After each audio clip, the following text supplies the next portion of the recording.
Now, say that, John. Okay, yeah, it should go around. It's fine. Hang on, let me just do the gothic bit. Right. Okay. Right. How many ET races have visited Earth over thousands of years?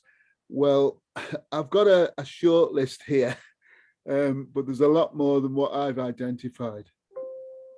Now is that letting it move? There we go. There are just over, this is a conservative estimate, 10,000 worlds in this universe. They actually reckon there's more like 30,000 worlds now, but the worlds that they say similarly to humanity's of our own. This is what I'm going to project first is a few races, and then I'm going to tell you every single race that I've come across and try and give you a brief description. I don't want to bore you with, when you see how many there are, it'll drive you nuts. So I'll give you as much information as I can. And if what I suggest you do is get a pen and paper, make notes of the questions you want to ask at the end, because there's a lot of information going to be flying down in a minute and you may not be able to remember. So just make a note of the questions you want to ask. I think that may help. Right. This is a very small graphic of the planets that are very close to us. Now, because this is smaller than what I had, a lot of the things that you can see there are actual planets that exist, and our scientists know those planets exist.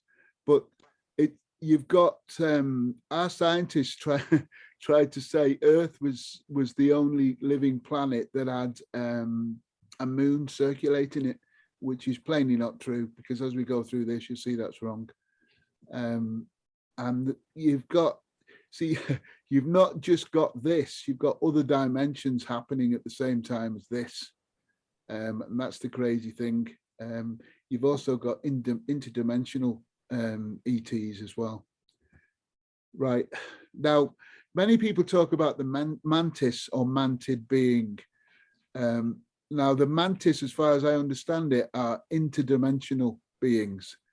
And they live, amazingly, in folds of space, because many years ago, I wanted to find out where the mantid home planet was, and I couldn't find out. So I then found out that they exist in the Andromeda and Orion constellations, and there's many more beyond that, which we're not aware of. The mantis, or mantid, is an ancient race who enable other races to grow spiritually. All races in the universe subscribe to either service to self or service to others, as laid out in the Law of One. Now, I've studied the Law of One. I know Paul has as well. So it's not easy to do, though. But I would recommend you have a look at the Law of One to understand what that process is. These are some of the humanoid races. The Talosians they're an ancient race which inhabited Earth. Now, the Draconians, who came from the Dracons, they consider Earth as theirs. They don't consider it as owned by humanity. Then you get to the Lyrans. Well, the Lyrans, allegedly, I'm supposed to be connected to the Lyrans. The Lyrans, there was a massive war, the Orion War, where the Lyrans were spread across the galaxy, and they've seeded cultures on many, many planets. And as I say, the Vegans was where the Lyrans went. Some of them went to the Pleiades. All those mentioned the Lyrans went to when the war happened, because the Lyrans were quite peace-loving. They were very spiritual, but unfortunately, the Draconians were very warring-like, and Draconians lived by service to self. They did not agree with service to others. So their main aim is to conquer other worlds. So they went and attempted to conquer all the Lyran worlds, and that's why the Lyran original route was it's all over the universe, particularly. These are still humanoid races. And most of these are benevolent races who've got an interest, and most of them live by service to others. They don't live service to self. And they're all part of what would be called, let's think, there's a you know, when they say there's a number of groups that control our galaxy. Well, these are all members of the same group. And you have got higher dimensions, like, if you like, police officers that watch over this. But if you're not signed up to the group, like many of the, I'll carry on explaining about the greys in a sec. Now, there's an extensive number of extraterrestrial races known currently to be interacting with Earth. And this number was provided by Clifford Stone, who worked with the CIA with UFO retrieval units. And he came across a figure and said that, in his humble opinion, there was 57 extraterrestrial races, while I actually have found over 200, which is 4 times more than what Cliff Stone. But he, if you've heard of Bob Dean, he was close friends with Bob Dean, and Bob Dean was a top American in NATO in the early 60s. And he came across a document which proved conclusively that ETs have been visiting the Earth for a long, long time. But it was above top secret, even above that, allegedly. What I'm going to do now, I'm going to show you some instances which you might want to research yourself, because each one of these is fascinating in its own right. This was like a woodcut in Nuremberg in April the 14th at 1561. And this was allegedly a battle in the sky, which somebody copied. So that you had UFOs interacting at that point, although they didn't know what they were. So that if you actually research that, that's fascinating in itself. Then you've got major pieces of art where you've got UFOs in the background. That's just one. There's at least 16 that I know of that you wonder, what would they do putting a UFO in the background? I think it's just a clue to say that they did exist at that time as well. So anybody who thinks the UFO is a modern phenomena, you're sadly mistaken, because everybody points to 1947, which I'll get into in a minute, but they were arriving on Earth much earlier than that. Now, I picked this one deliberately because it's Aurora, Texas. Now, this was 1897. Now, the reason it's fascinating is the only thing that humans could move around in was a hot air balloon. And that was invented 100 years before. But the thing that hit the windmill in Aurora, Texas was cigar-shaped, going quite quickly, crashed into it. So it wasn't a balloon. And there was an occupant taken out of it and actually buried and given the last rites by a priest.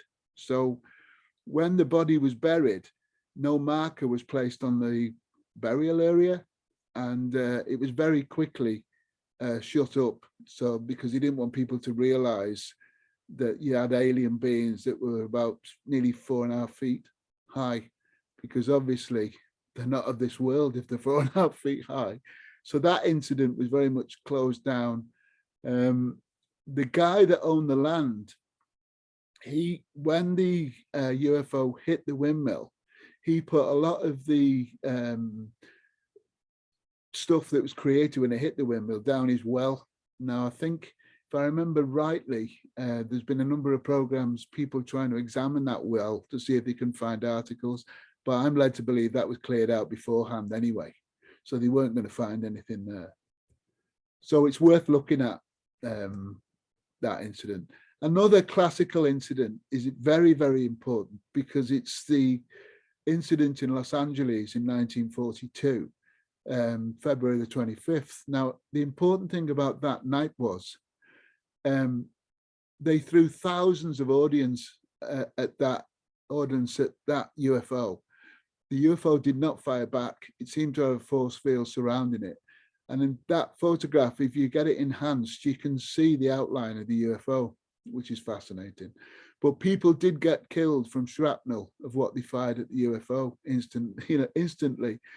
And the idea of MG12 was first considered that night, because they realized, and it wasn't just it went on for hours, so it wasn't a 5-minute thing. So they began to realize, because initially, with it being the time period it was, 1942, they thought it was a Japanese attack initially, but they soon realized that it wasn't that. So MJ12's inception began then, which in itself is fascinating. I think most of you would know the term Foo Fighters. Well, both the Allies and the Axis forces came across what they call Foo Fighters, and both of them blamed each other for creating them. But they both realized very quickly that neither of them had created them, so therefore they were from another area as such. So that was a worry to both Allied forces and Axis forces. At that point, the Nazis had already been involved with an ET race, which we'll get into in a bit. But of course, the Allies weren't aware of that at that time. This is another fascinating incident, because Kenneth Arnold he viewed UFOs, but they weren't flying discs. If you look at that photograph, the discs he observed were that shape. They weren't round, but the public jumped on the thing of flying saucers. But it's fascinating that the actual shape of them was as he's pointing to there. And that's important because there's many, many different shapes of UFO, and different varieties of ET have different shapes of UFO, which again, it's another thing worth researching.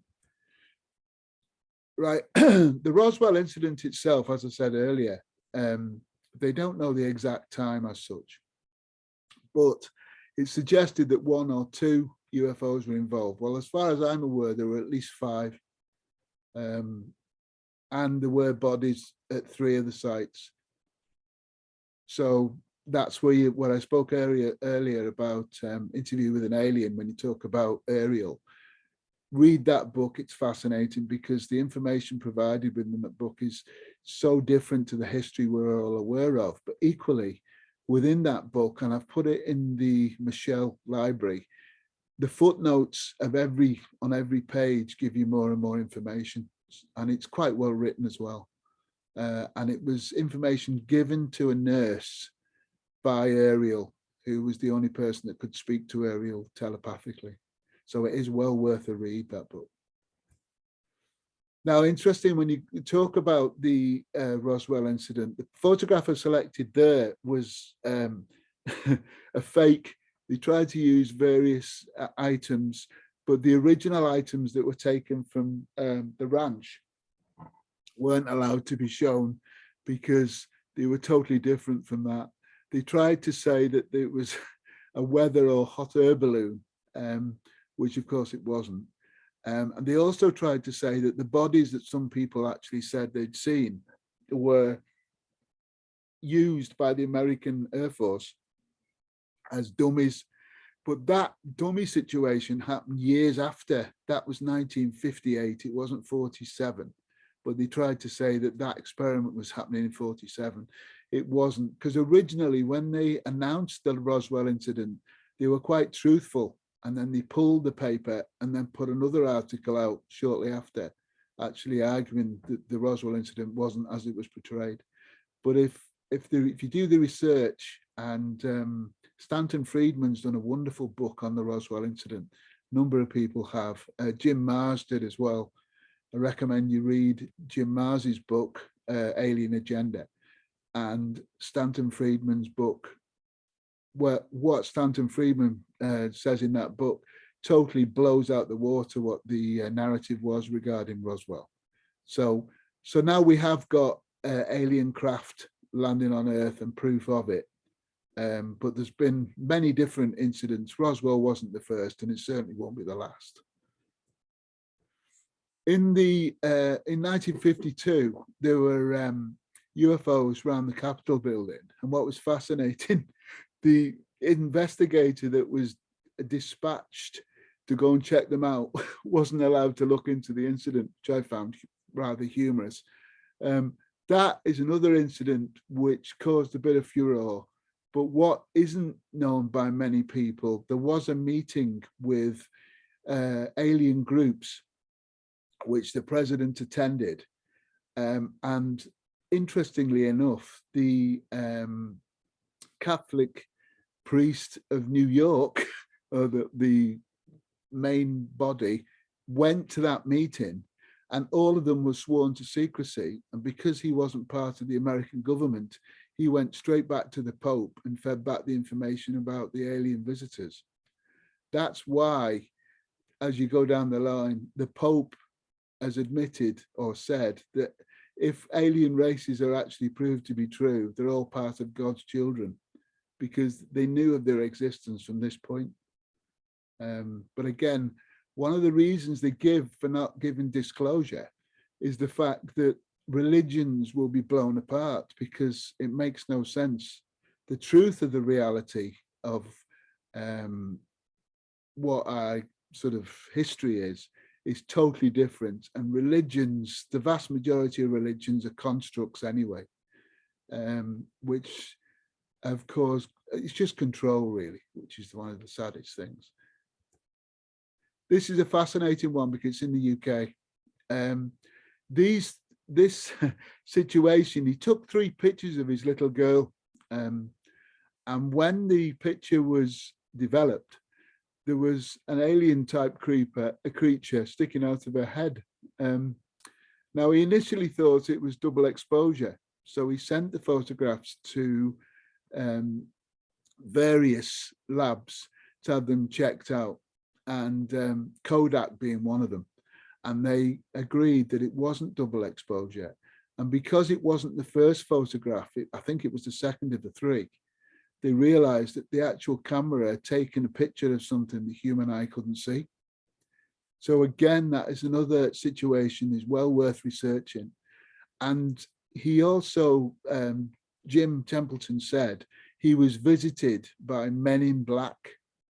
And that is one of the first recorded times when people within the UK were visited by men in black. So, and they wanted to know why he picked that spot. They wanted all his camera equipment, because obviously they're aware of UFOs visiting the Earth for a long, long time.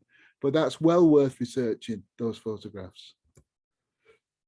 One of my favorite, we talk about Roswell all the time, but the Rendlesham Forest Incident, which was 1980, Boxing Day, the day after, there's a lot of great information regarding that situation.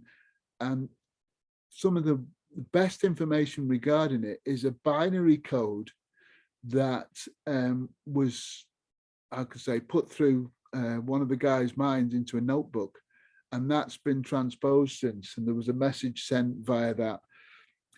2 remote viewers remote viewed the Rendlesham Forest incident and said that the UFO involved, this is fascinating, was piloted remotely, but it was actually piloted by humans from the future. So I found that fascinating. One of the issues about the Rendlesham Forest thing is that the alleged beings, or humans from the future, were trying to get back to Rendlesham. They were trying to retrieve DNA because they were having problems with things with humanity in the future. So they wanted to go back in time to retrieve DNA to solve a problem that they'd come across in the future. So it's well worth looking at. There's a great book, so, it's called Don't Tell the Public, because apparently that's what Margaret Thatcher told the author. If I haven't put that book on, I'll put it on for you. It's well worth a read. Right, this is fascinating, fitting in what I said earlier. The Chilbolton Arecibo message. Now in Arecibo 1974, they sent a message from SETI outlining human beings, and they wanted a response.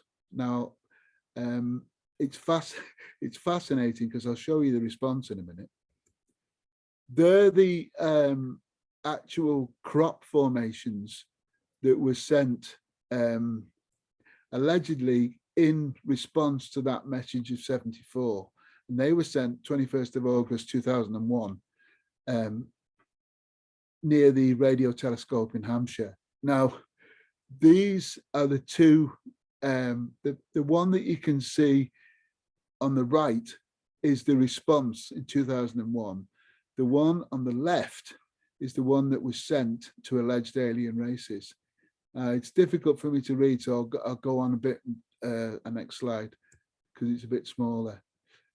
That's the one that you can see. Now, interestingly enough, if you see the blue lines, that's the DNA of the alien species. The white grouping below the blue squiggly line is the size of the planets involved from where they've come from. On the right, left-hand side, where it's the human one, you can compare and contrast. Now, there's some great information about that, and how somebody could make a crop circle. If you go back to the crop circle, how anybody can make a crop circle like that. If you remember, the media said it was made by two guys in a plank of wood called Dave and Steve. I don't know if you remember that. How they could make an intricate crop circle like that with the information regarding what they'd put on that crop circle, e.g. that the ET race was silicon-based as opposed to carbon-based, which is what we are, destroys the fact that Steve and Dave made all these crop circles, and they must have been quite good because crop circles have been found all over the world. So I don't know what their travel expenses were like if it was them, which of course it wasn't. And I think Dave died recently, so Steve's on his own.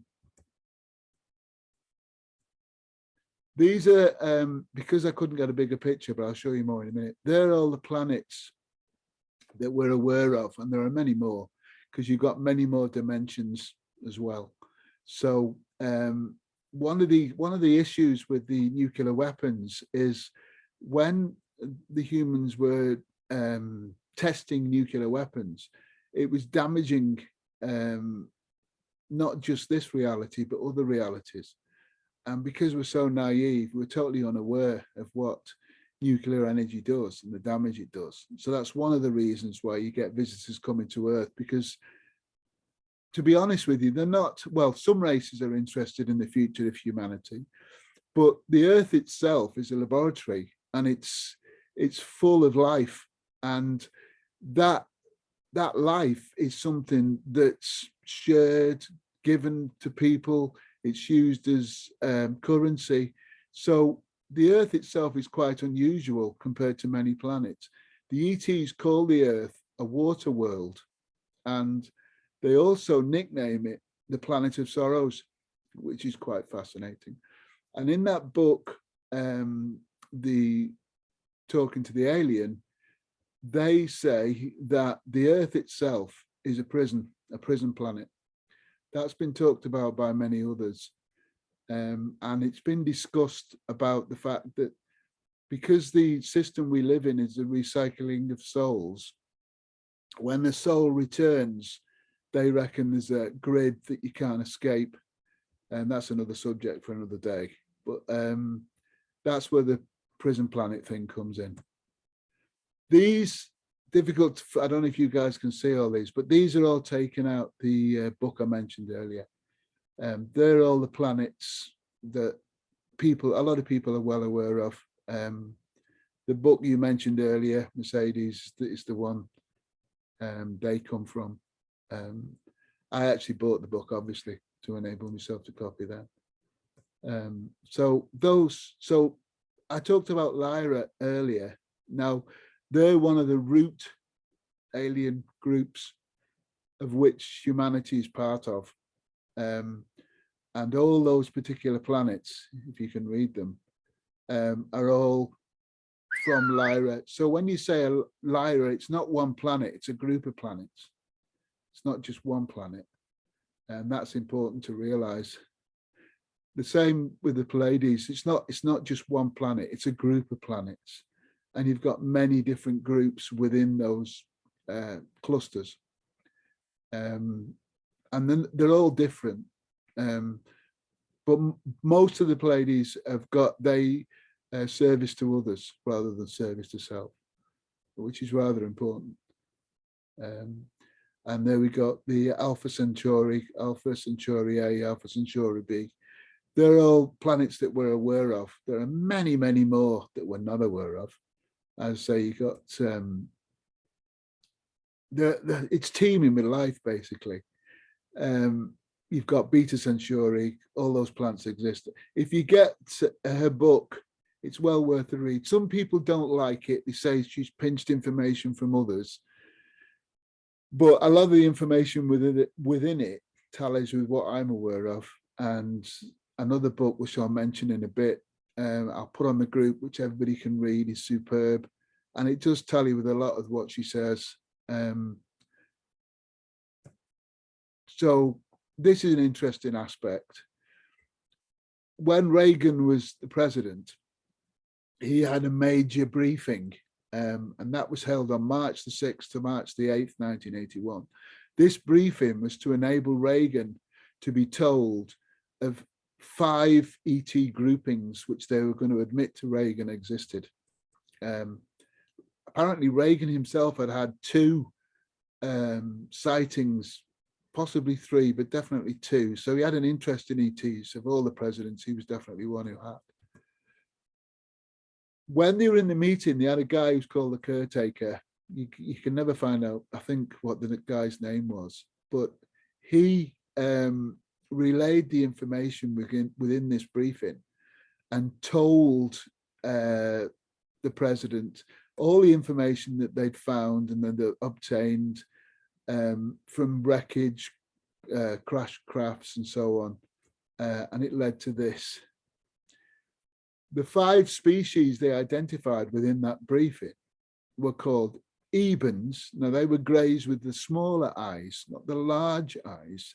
They also had wrinkly skin, a bit like an elephant's hide, as opposed to what's commonly seen. If you think of the common picture of a grey with the large eyes, that is totally different to what the Ebens look like, although they are classed as greys. The Archeloids are other greys. The Quadriloids are hybrids of greys and other, whether they be human, whether they be insectoid, whatever. The Haploids are a lizard insect mix. All of these were known about by the Americans at this point, but the ones which most people are freaked out by are the Tarantaloids. Now, they're insectoids rather, and they, through technology, they can actually present themselves as human. They can walk past you as a human being and you wouldn't know the difference. So the technology that these groups have is thousands of years beyond ours. And that's what they explained to Reagan. And he was quite blown away by it because they realized that any technology we had was useless compared to what they had. Now, the Ebens, of all those groups, the Ebens allegedly work closely with the American Air Force. Now, interestingly enough, throw into the mix tall whites, tall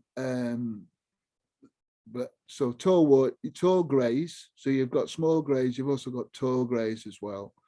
And you've also got tall humanoids, tall blondes, all of whom are way beyond our abilities to understand things and technology as well.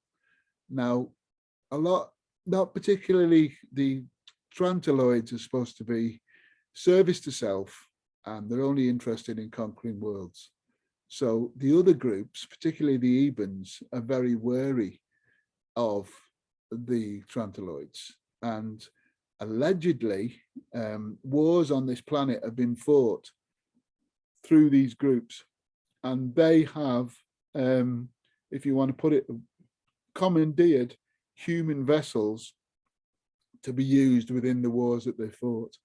And there is proof that there was a major nuclear exchange in the desert, because when nuclear powers shown within that desert, it attacks the sand, and they've got samples that prove there was a major nuclear war in a number of Earth's deserts. So those wars have been going on a good while. And that in itself is quite freaky, if you like. Now, the Tarantaloids are the ones that were identified to Reagan as being exceedingly dangerous and ones that you wanted to stay away from, really, because they're not interested in the progression of humans. They're only interested in conquering all planets they come across. If they're going to be involved with humans, they're going to use them as, for want of a better word, slaves, if they want to. They also trade in DNA. So they will trade with DNA, human DNA, human body parts. They're only interested in furthering their own interests, which in itself, you know, if you think that some of the UFOs that have been found contained body parts, and that was one of the things that freaked out some of the retrieval teams, which Stone was one. Once that got back to the CIA and FBI, they panicked because they suddenly realized that they were actually trading with human body parts. So that freaked them out. These are the subgroups, but how many? I'll go into them in a minute. So you've got 4 human main subgroups. You've got 21 Nordic groups, 5 giant groups, 66 humanoid groups, 23 reptoid groups. One of those reptoid groups live within the Earth. There are, at last count, 3, possibly 4 civilizations within the Earth itself, of which the reptoids are one. You've got 33 grey groups. So if you can imagine the diversity that will exist across those 33 groups. The Aquiferians, the name's self-explanatory, so you can imagine what sort of creatures they are. There's avian groups. Now, you know, if you, the blue avians, I think most of you may have heard of, but there's only 2 avian groups I've come across. There's 1 feline group, 1 canine group, 1 rodent group, and insectoids, 7 groups. Hybrids, which are obviously crosses from one group to another. And then you've got synthetic groups, which the Ebens admitted to making, and some of the Nordic groups have admitted. The tall whites are probably one of the favorable groups towards the American military, but they're still very suspicious of humanity. But they're one of the few groups that are working with the American military as we speak. And they've got certain amounts of involvement with, there's 3 groups. When you talk about the secret space program, there's a number of alliances involved there. I would advise you do your own research as to the secret space program, because a lot of people say, well, it doesn't exist. And the elders are the original progenitors, if you like, of well, how everything went forward. Do you want to take a break now and I'll carry on after this?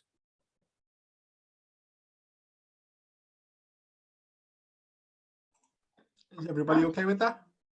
I just carry on for me. I'm all right. I'm quite happy to carry on. I'm just mindful of, me and Paul were talking earlier, that I don't want people to. Well, just give Paul a shout, and I'll break when you feel like it.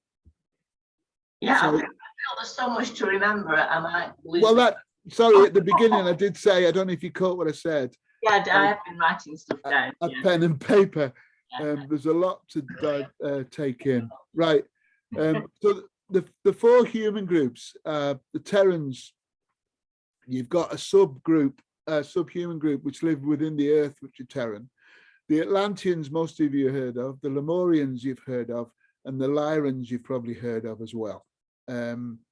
All of them have been involved in the human genome. Now, interestingly enough, the Atlanteans, they were relatively peaceful. They were highly technological, and they were very spiritual. But as they went forward, like a number of groups did. The Lyrans split off as well, whereby they didn't want to hold to service to others. They thought they knew better.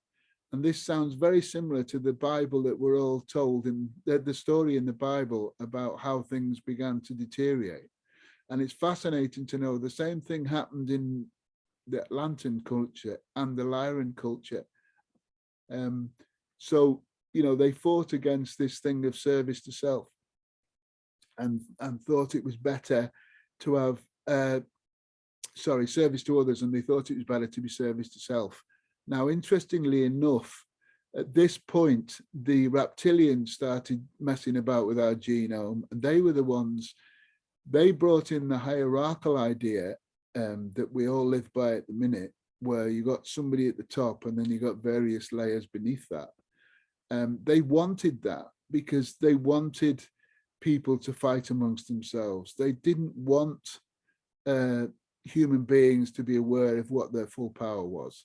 Now, the original human being, or if your original groupings, there's a bit of a controversy going on, because a lot of people believe that the Anunnaki alone actually crossed like the Sasquatch with themselves to create humanity.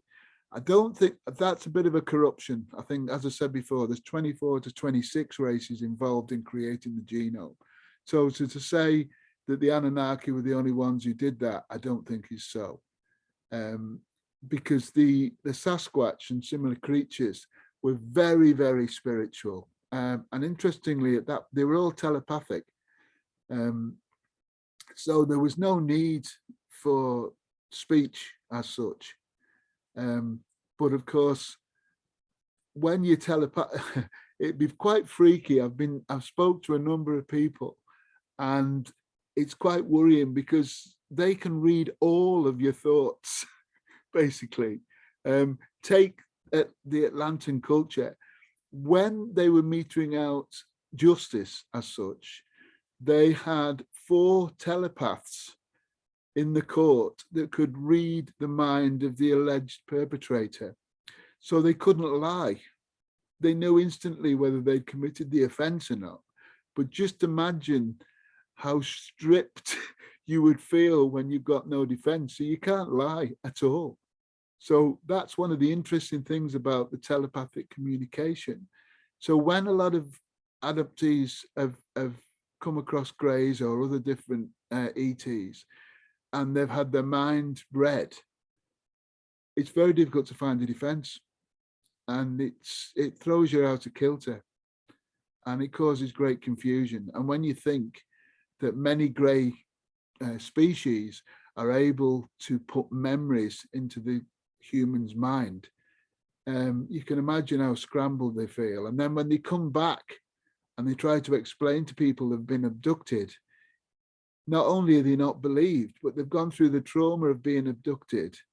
They've gone through the trauma of being damaged by various different ETs. And when they try and get some help, they're not believed. So you can imagine the difficulties they come across. So you go from the humans to the giants. You may have heard of some of these. They're all groups that have existed on Earth. I can't remember which one of them's got red hair, which is a connection to the Atlantean groups. And there's a very strong group, a very strong connection to Ireland and Scotland, which I found fascinating. So giants, they're not it's not myth, it's actually real. A lot of these things are said to be myths or not truthful. Actually, the more you go into it, you realize it is truthful. And a lot of it, it's not partly true, it's all true. But because you have to then question, everybody's brought up with the biblical idea that we're all, it all started from this way and various other things. And then you have the Darwin thing that was thrown in, which again was a falsehood, which was deliberately created to make humanity move away from their original thing, which is the 12 strands of DNA and the fact that we're connected to the divine. So the Darwinian thing was a thing that was just thrown in there to cause force. And most people believe the Darwinian theory. Interestingly enough, though, when you go into the Darwinian theory, if you try and compare a chimp or to the human, they haven't got a voice box. So you can't say that they've developed over time because the voice box wasn't there any time. The rib cage is totally different, shape totally different to the human rib cage. The actual human skeletal system doesn't match any primate skeletal system either. The primate skeletal system is designed and it works well, but the human skeletal system is like a corruption. You can tell that. It's worth looking into scientifically to see why we have problems with joints and so on and so forth, because from a physics point of view, it doesn't make sense. But that's another interesting, but that's because the genome has been changed so often. And we're now down to 2 strands of DNA when originally we had 12. And hopefully we're supposed to regain 12 at some point in the future. Right, the Nordics, as you can see, there's a great many Nordic groups there. Now, as I think, I don't know if everybody caught it, but when Meldek was destroyed, the Martian planet, when the planet Meldek blew up, because it was blown up by nuclear weapons, when Meldek blew up, the face of Mars that was facing the actual explosion is all potholed and pitted. But the other side of Mars is flat, which proves that something drastic occurred. And that's what, when when people talk about, oh, well, surely that's not the case. Well, it is, because you've got the belt full of rocks. They don't just appear out of nowhere. The astral belt, you know, so that would suggest that the planet was blown up. And in Sumerian culture, it actually backs up that argument that a planet was destroyed. The moon itself as well, interestingly enough, the moon, as I understand it, the moon we see today is a construct. It's not natural. The moon itself was blown up and it was redesigned and put back in the place where the old moon was. And interestingly enough, if you look at the craters on the moon, they're all of a similar depth, which proves that beyond that depth is something artificial. But that's something else. It's well worth researching. There's a brilliant book called Who Built the Moon? So if you want to look at that book, just give me a shout and I'll send you that one as well. So the way we've been taught is so offbeat, it's unreal. So you had 2 major groups. When Meldek was destroyed, the Martians, who were Nordics, were fighting the, well, they were, I think there was some between 8 and 12 foot high. The group lived on Meldek. And, you know, when you think about them and the reptilian, you can imagine how frightening they must have been at that size. And to think that the Martians blew their planet up, you can imagine the energy that it took to do that. So wars, unfortunately, wars have been around for a long time. And the reptilians like it that way. They like the hierarchical idea. They like people fighting. And from an energetic point of view, a lot of groups, because of the loosh that's created when humans fight, they feed off that. So there's obviously a reason to make that continue. And it doesn't only have to be wars. I mean, if you have a major argument with somebody, you actually create loosh. And you know yourself how bad you feel.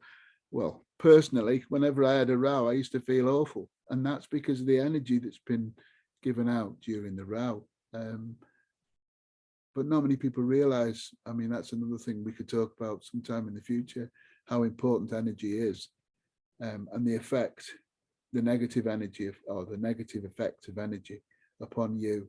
And that's what you say, what you think, and what you do. So that's another thing we could talk about in the future. The reptoids, you can look how many reptoids there are.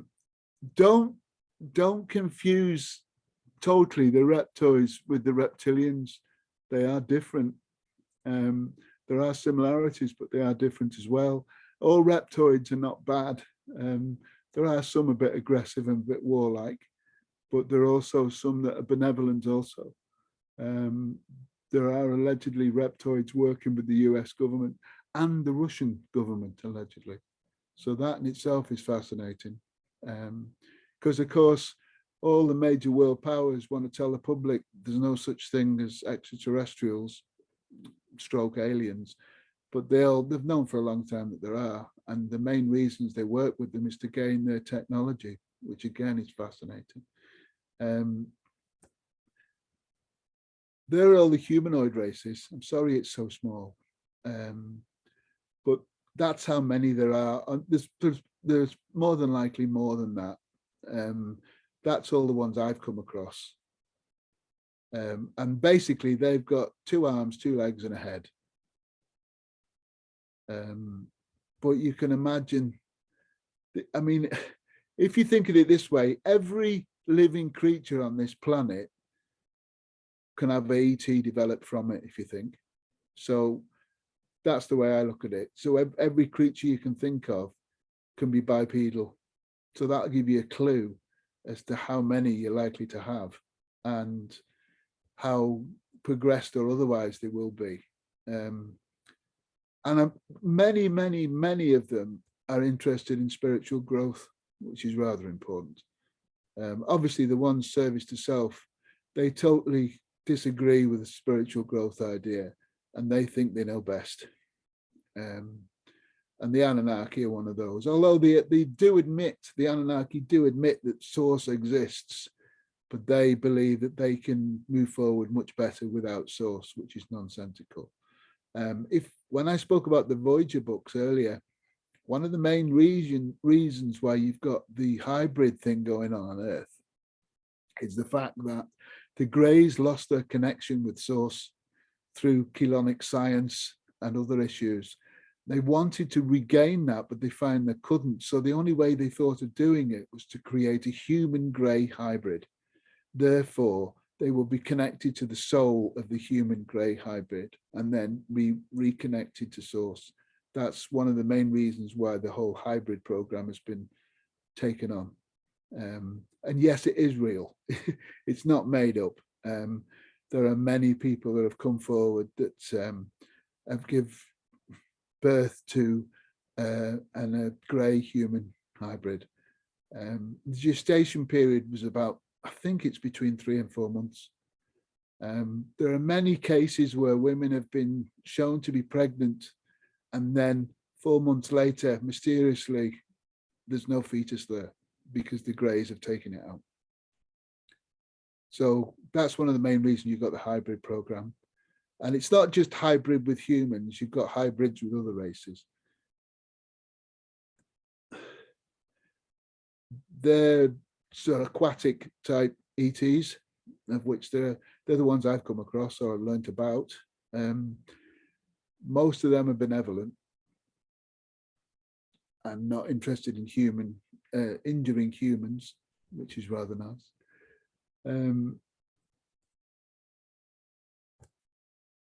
These are the grey groups. The Avians I spoke about earlier, they're one of the oldest groups. They've got incredible technology. The Avians can create a clone of themselves. They can create a clone of a blonde. It's a clone of a Nordic. They can all do this, which is crazy. When you consider the important issue to think of, and this is something I always come back to, we are a soul that has a body. So our essence is the soul. So we happen to be wearing the container, as the ETs call it, of the body that we've got at the moment. So importantly, that essence or that soul is something that some Greys have not got because they broke the connection with source. So they can, certain Greys, they cannot reproduce because they haven't got the connection. They can clone, but as you can think of in the science involved, each clone is further away from the original. So you're going to have problems as you go down the line. So again, that's another reason why the hybrid thing was started. They've actually dressed it up and said, they're doing it for a joint venture to actually protect the human race and theirs. But I think I dispute that, to be honest with you, because there are two groups, or two main groups. When I say that, you've got one group within the Voyager books, if you read them, one group has sort of come back into the fold and realized it's against universal law to take the soul out of another container. But other Greys disregard that because he said it's the future of their own being. So what they can do, amazingly, is they take the soul out of someone. There's many other people who have been taken by the Greys, and they've seen a clone of themselves in a glass container stood next to them. And they're told that the container they're in now is going to die, but they're going to replace their soul into a new container so they can continue. Carla Turner she's done 3-4 books, well worth a read. Shelley Wilde is another one. Susan Hansen is another. Dual Soul Connection. I've put that in the Michelle Book Club, the Dual Soul Connection. Fascinating books. But they do show you that the Greys do commit things that are against universal law because they're not supposed to take souls out of one container and put them into another. But they say it's okay because they're actually continuing their own race. But when you look at the amount of Greys that are there, that will give you a clue as to how many variations there are. You've got 4 foot, 5 foot, 5.5 foot, tall Greys. All of these are different. So when people show you that picture of the large-eyed Grey, they're not all like that. There's many variations. And as I said earlier, the Avians have got skin like an elephant skin. They look about 1,000 years old, and they've got smaller black eyes as well, but they're highly intelligent. And it can be argued the Greys are extremely manipulative, but any ET race is going to be manipulative.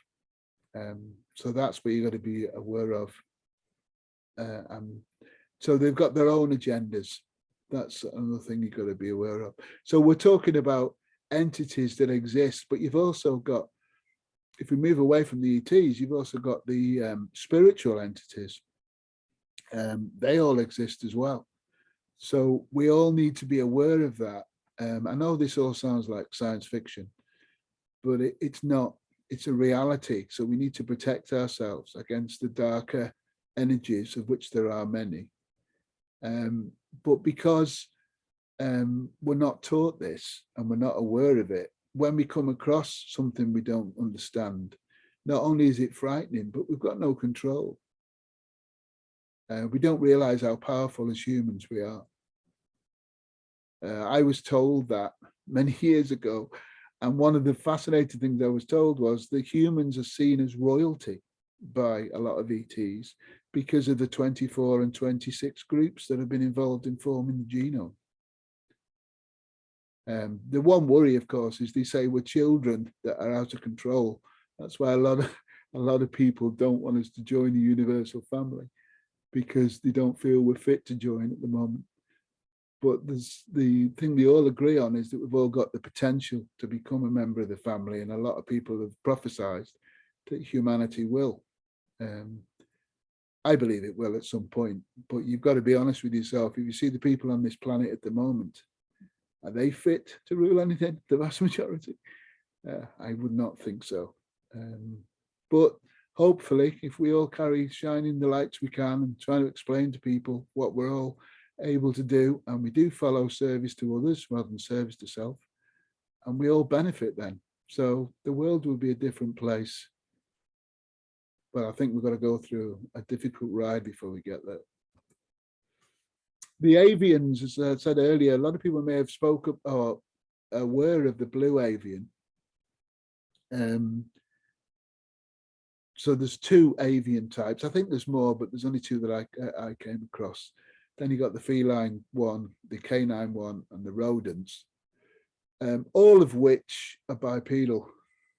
So obviously 2 arms, 2 legs.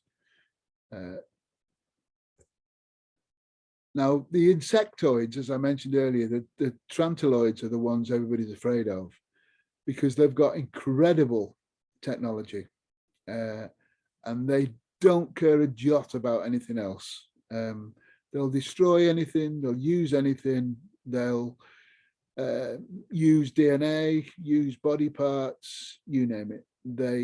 They basically view humanity as vermin and should be obliterated.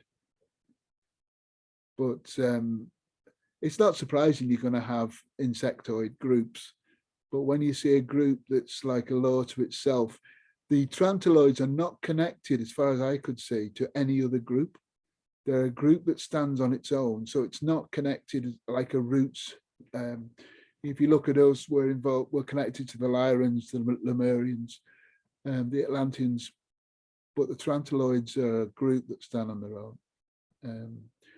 And they're an incredible group of beings, and they can project themselves to be anything. That's the worry. And when you think the American President Reagan was aware of this at the time he was, no wonder he freaked out. As I said before, hybrids. Everybody's probably heard of the Nephilim because that's mentioned in the Bible, but there are many different hybrids where different groups have crossed the genome of one group with another. One of the reasons allegedly put forward why Atlantis fell was that because they fell from grace and moved away from service to others. It wasn't all the Atlanteans, by the way, it was just a group that gained sort of prominence. They started crossing humanity with horses and all different things. So they did fall from grace, the Atlanteans, and that was one of the reasons given why Atlantis could no longer continue. I thought you've probably all heard the story that it was the Anunnaki that created the flood. Well, actually, I think most of you are probably aware there's been more than one flood. I think there's been 3. But that flood was allegedly to get rid of the Nephilim and to get rid of other hybrids that had been caused when those groups had mated with human beings, effectively. Now, again, the synthetics group, there's far more than 2. And if you think about the prominence of AI that we're all aware of, there's a number of AI groups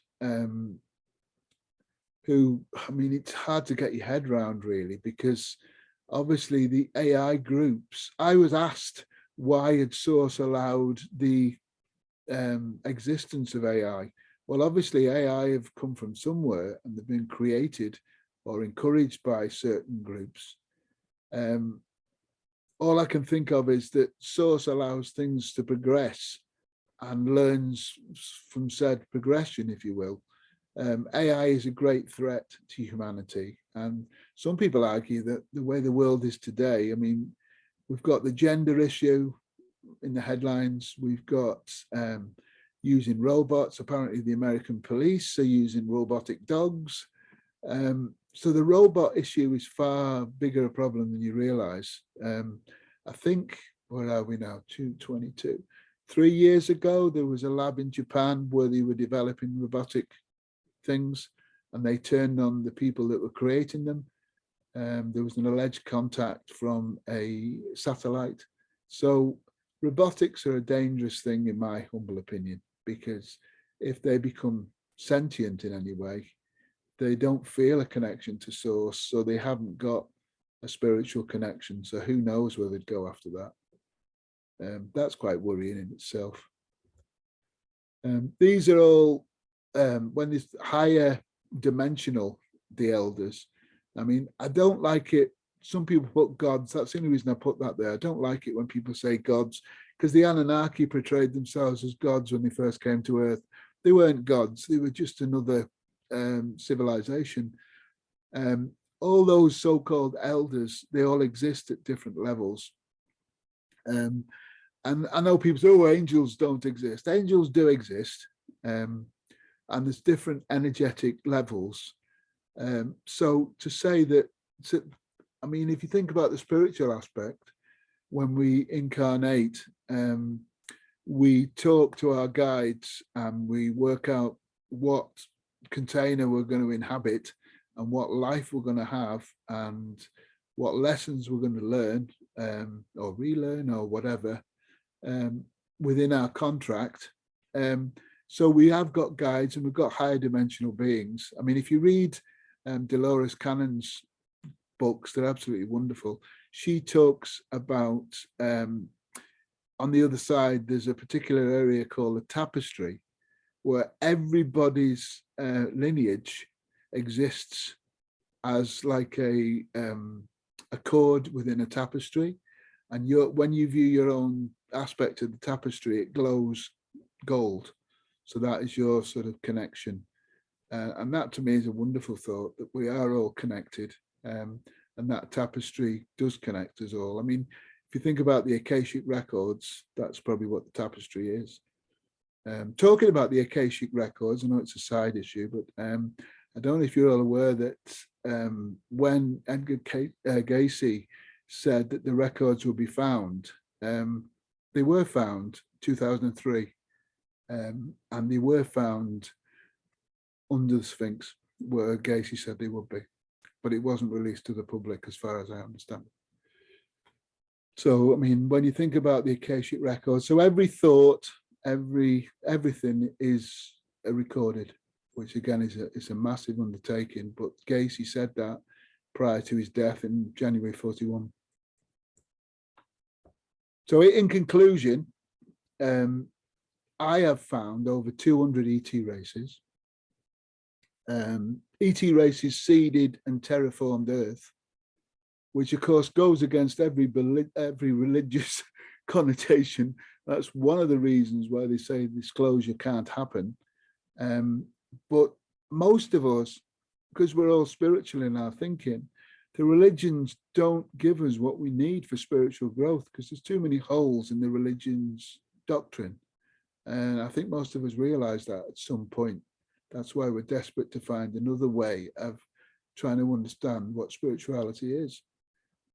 As I've said, between 24 and 26 races have been involved in the formation of the human genome. The universe is teeming with life of every kind you can think of. You've also got interdimensional ETs, which exist in different dimensions. So you can imagine how many there are. All the ETs consider, as I said earlier, containers. Now, some of those containers have souls and some of those containers don't. So obviously, the containers that don't are going to be clones and they're not connected to source. Get off. Go away. Go away. Excuse me a minute. Me pressing buttons. Right. So you've got, as I say, clones who are non-biological containers. They're made by a lot of the groups I mentioned earlier. The Avians admit to creating clones. The Anunnaki have made clones. Most of groups make clones because it means they don't have to do arduous jobs and work. You've got different forms of AI.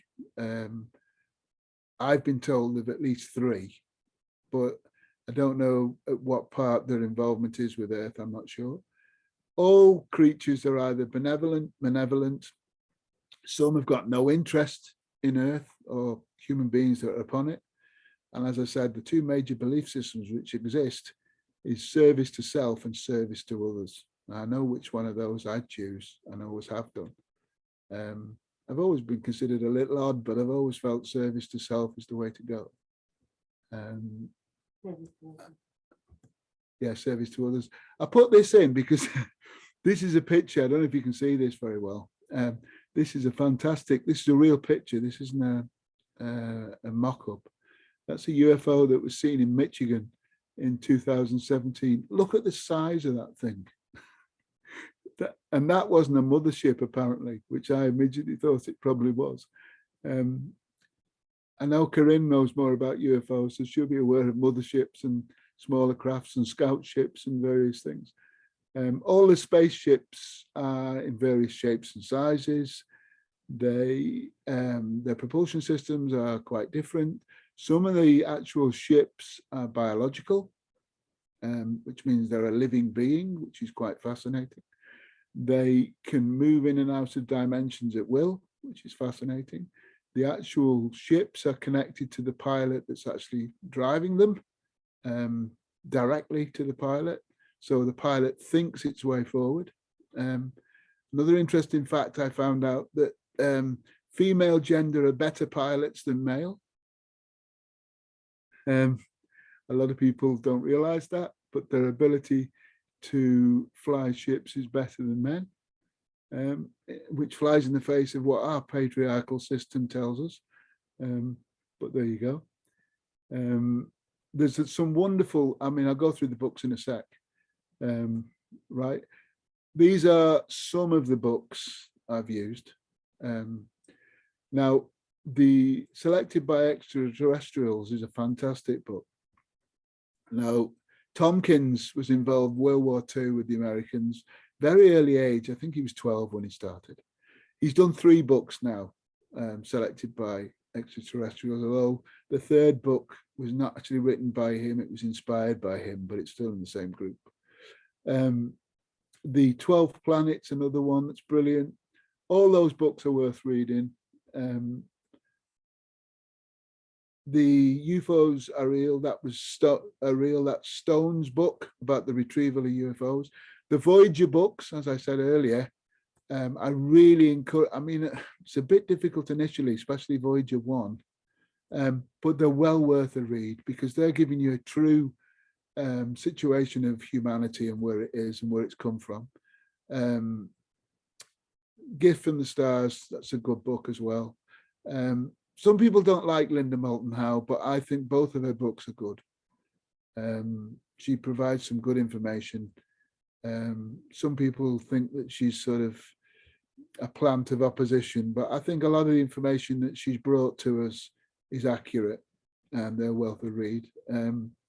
As I said before, Jim Marrs's book, Alien Agenda, that's a wonderful book. We've got Timothy Good. He's done numerous books, they're really good. They're worth the read also. All those books there, I've actually read, and many, many more. The John Mack book, Abduction, that's worth a read as well. He goes into the hybrid program in that one. Susie Hanson's book, Soul Connection, it's another book worth reading. So, you know, a lot of them, there's a mixed bag, but it's the way, what I want to say really in this is not to be afraid, it's just to be aware. The captured book was the Barney Hill, sorry.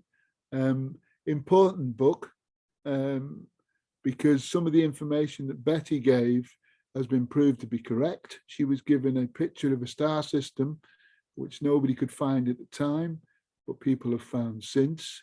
So you then got to argue, well, where did Betty get that from? If it wasn't the fact that she'd been abducted. So that's another wonderful book. Now you've got the Barbara Marcinek books, excellent books, those. I've also got some brilliant books by my favorite author in Dolores. I've got all those books. If anybody wants a particular book in PDF, just ask me. They're all well worth a read. The Convoluted Universe ones probably to read 1 to 5, but all the others can be read independently. Marchinek's book, The Earth, is a really good book. I've actually got that book in Spanish because I made a mistake when I ordered it, which is typical me. But they're all really interesting books to read. The New Earth book, which Dolores did, is all about the times we're in now. Her first book was 5 Lives Remembered, which is the 3rd grouping down. That's well worth a read because it gives you how it all started for Dolores with her husband. Gerald Clark's book is great because he gives some great information about the Anunnaki and that. It's one of the few books I can't get on PDF.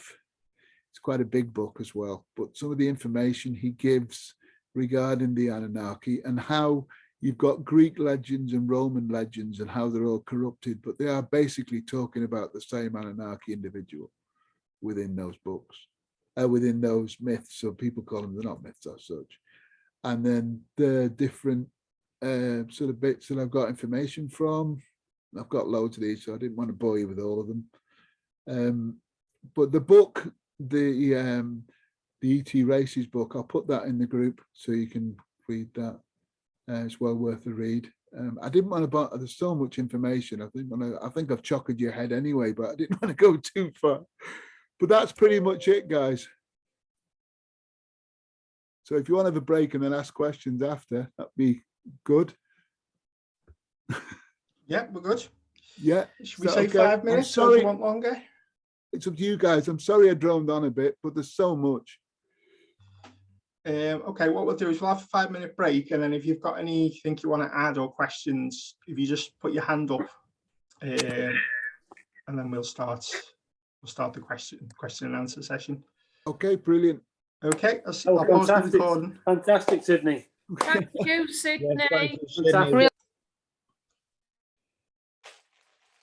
There we go.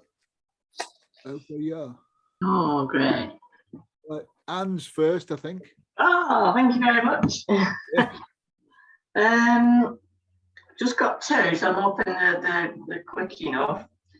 How can we avoid reincarnating back onto the earth? Because I'm not sure I can do it all again.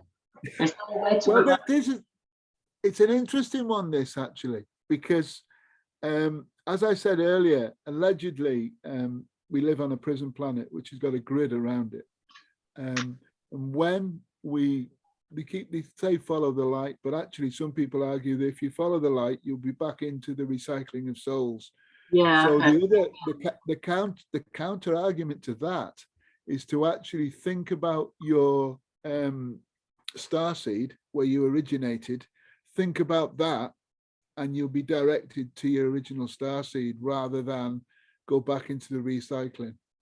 But the question I asked when that answer was put to me was, if you've agreed with a contract prior to your incarnation, how do you know whether you fulfill that contract properly and you're trying to go away from that back to your starseed family? To me, I had a bit of a conflict going on there. It's a difficult one, that. But you can by concentrating on your original starseed. That's what was told to me. Yeah, I heard this similar about don't be fooled into going towards the light. That's the trap, basically. Yeah. It's actually called the reincarnation trap, isn't it? Oh, is it? Right. Okay, then. There you go. And my other question is, you used this phrase a couple of times, Sydney, and I'm intrigued. You said, I've come across so all these humanoids, and I've come across this. I wondered how you'd come across these alien races. Is it, I don't know, through dreams or through experience? Well, there's a couple of things. I mean, I get sort of downloads occasionally. It's the only way I can explain it. But the major thing that happened to me as a child was I had a discussion with something when I was very young. I think I've said before, I thought it was a religious connotation. It wasn't. Now, a lot of the stuff I was told, I didn't remember at the time, but it comes to me, and that's where I get a lot of the information from, plus reading many, many books.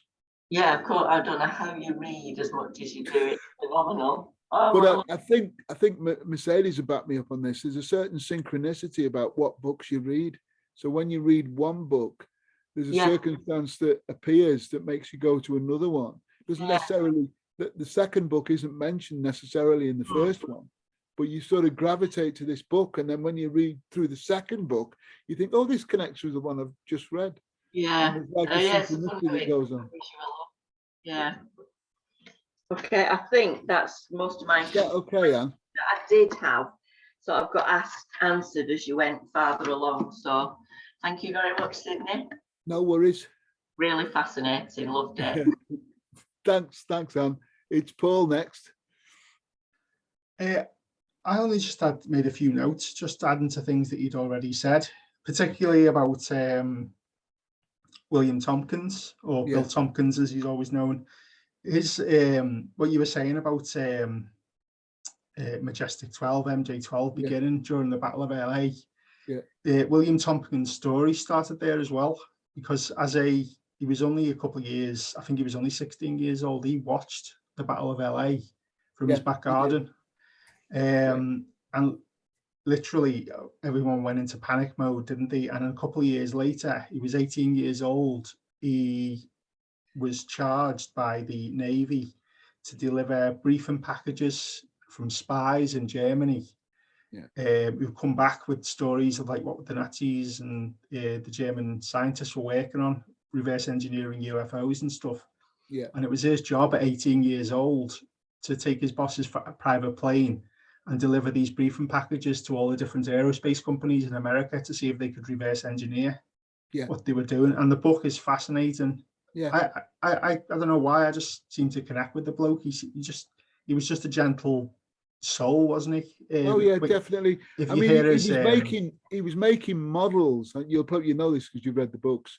But he was making models of American aircraft and ships with secret stuff on them which weren't divulged, but he was putting them into his models. So that sort of alerted the Americans to him. And one of the fascinating things with him was the connection with the Vril as such, which is the German ETs, if you like. And the Germans allegedly were supported by the Albaran people. And they pulled out away from the Nazis in 1942, right? And if you look at history, I think I'm right in saying the Germans didn't win a battle after that. They lost everything. As soon as the ETs pulled out, they lost everything. And the alleged reason why the ETs pulled out of support of the Nazis was the way the Nazis were treating the Jews. Because the Jews were not a phase one, as they like to call it. As I say, this is called the planet of sorrows. The Jews originally, allegedly, came from a planet called Hebron, and they were level 2. They shouldn't have been here, but they crashed. That's an interesting snippet you can follow up. I'll have a look at that. What you're saying about Bill Tompkins, though, and his model making, his dad took him on a tour of an aircraft carrier. And he went with his notepad and he basically measured the length of this aircraft carrier just by pacing it, writing it in his book, drawing pictures of all the different equipment on the top. And his model was so accurate, and it was like Sydney said, there was classified equipment on board. He got his dad arrested because they wanted to know how this kid could know about this equipment when it hadn't been released to the public. So they arrested his dad, and that's how they found out about his skill with model making and attention to detail. Which I thought that was really funny. What's fascinating, it dovetails in with the book The Day After Roswell, because equally he was given the job of moving alien technology into top American companies. And so the companies could claim it as their own R&D, if you like, when it wasn't, it was alien technology, because he wanted them to get the kudos of creating this technology, when in effect, all the technology that was used, fiber optics was one. Wasn't Velcro another one? Velcro, yeah. The actual bulletproof vest was another one. But all this stuff was actually taken from crashed aircraft and given to American companies, and they reverse engineered lots of it and claimed it as their own. Colonel Corso was the one who wrote. Philip Corso it was, wasn't it? Yeah. He was very much connected to what was his name? The head of UFOs, who was very close to Truman. Began with T. He allegedly committed suicide, but he was murdered because he was going to blow the gaff on ETs. I was just going to talk about him next, actually.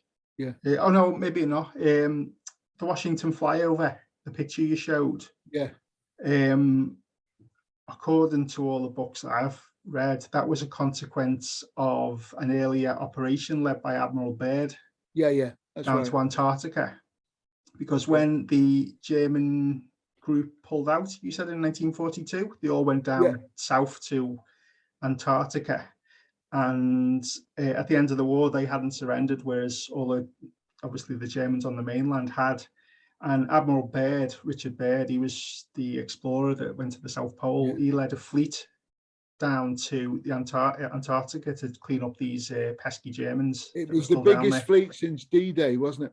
Yeah, and it was called Operation High Jump, and they went thinking it was going to be, a cakewalk, as they called it. And as they neared the Antarctic coast, all these UFOs came up out of the water and basically decimated the fleet.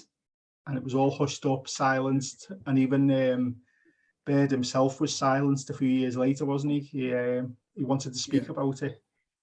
And the Washington Flyover was just, I think they wanted to go again after what happened. And the Washington Flyover was supposedly the group of craft from Antarctica. And the Germans saying, look how easy we've just flown over Washington. Don't even think about it. I mean, I don't know if you realize, but because the ice is melting on one side of Antarctica, there is certain underground facilities which are like 60 foot high. And they've got, this is amazing, they've got doors of that height, which if you just push it with your finger, it opens. And on the doors, you've got drawn or etched into the doors, you've got different galaxies, 3 different galaxies. And on one of the doors is a sign for the Order of the Black Sun, of which Donald Trump was supposed to be connected to. I don't know if that's a good thing or a bad thing. Well, yes, interesting that nonetheless. But again, that's Antarctica, and there's a no-fly zone where you can't go over the whole that, as we know, all these things come out of. I've only got 2 more things, and I'll be quiet. Rendlesham, RAF Bentwaters was the stockpile for nuclear missiles. Yeah. And when the UFOs flew over Bentwaters, all their warheads in the nuclear missiles were rendered inert. That's right. Basically, they had to replace the whole arsenal because the UFO just switched them off in the blink of an eye. That's true. And that's happened more than once, hasn't it? It's happened all over the world. It's happened twice in America that I know of, once in Russia. But the fascinating thing about Rendlesham was, 2 things. One, the craft was automated. There was nobody in it because it's been remote viewed by a couple of remote viewers. But the second thing, which is even more fascinating, the Pennison, which was one of the guys at Bentwaters, he was downloaded information. Now, that's been deciphered now. That's well worth a look as well. Cool.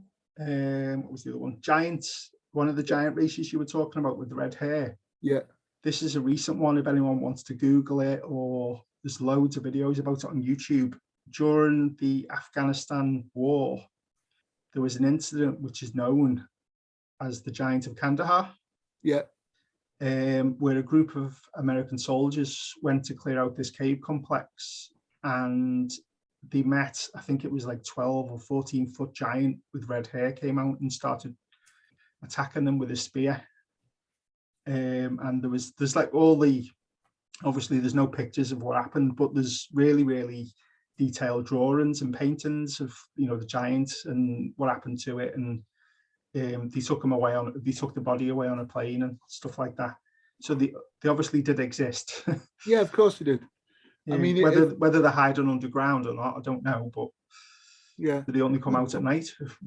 Well, like Pye's work is fantastic. He worked on the skull, but I mean, the Pike's work is fantastic because it actually blows apart Darwin's theory. If you want that book is absolutely wonderful. Okay, I'll put it on the list. I will do, yeah. And the last one, one of the insectoid races, the Nagumak. Yeah. This is from Alina. I watched one of her documentaries about it. If anyone's seen the film Independence Day. Yeah. You know the bad guys? Yeah. That's basically the Nagumak. Yeah. But they're nowhere near as portrayed. Yeah, I was going to say, they're portrayed as bad guys in the film Independence Day because, according to Alina and a couple of other books I've read, the reptilians are terrified of them. Yeah. The Nagumak. Oh yeah. So that's why they're portrayed as the bad guys in the film. Yeah. Oh, there's a lot of stuff goes on in movies, and a lot of it sort of you don't realize it's going on, but once you're aware of it, signaling and one thing and another. But yeah, Paul. Yeah, I've really enjoyed your talk, Sydney, because this has been my forte since 2011. It's all I used to. This is what I thought spirituality and being awake and aware was looking up about UFOs, and aliens, and just to when I joined CC, it was just we never really spoke about it. It was just everything was spirituality and waking and stuff, and I was like, but I want to talk about UFOs. So I've really enjoyed tonight. Thank you very much. Oh, no worries. And now I'll be quiet. Corinne, it's your go. I'm sorry you've had to wait so long. I'm patient. I'd like to add something to do with the how to not reincarnate on the planet, if you don't mind. That taught me that, and I, as part of the teaching with a man that introduced me to the scenes over 20 years ago, he's extremely spiritual, and I did a week's course with him, and I experienced this. So it's not a hypothesis. When you leave the earth, I think there's 7 layers of existence, if you like. Gerald Clark talks about that in his book. Yeah.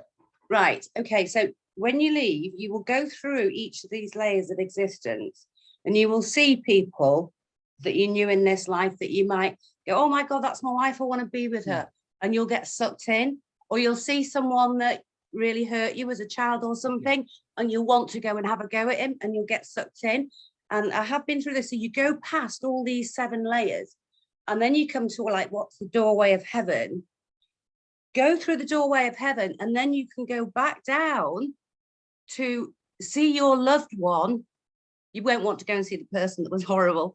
Go and see your loved one, spend some time with them, and you can go back. But if you get sucked in before you go up past the 7th layer, that's when you're setting up more karma for yourself. Okay. That's where all the traps are. Yes. And it'll be people that you've either loved or hated, or so you've got to go past the 7 layers, go through the gate of heaven, wherever you see it.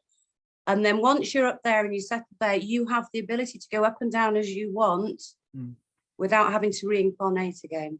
Yeah, that's true. And the point is, what people do, a lot of spiritually advanced beings choose to come back to Earth to enable many others to actually move. And they're wonderful souls because they give up everything to do that.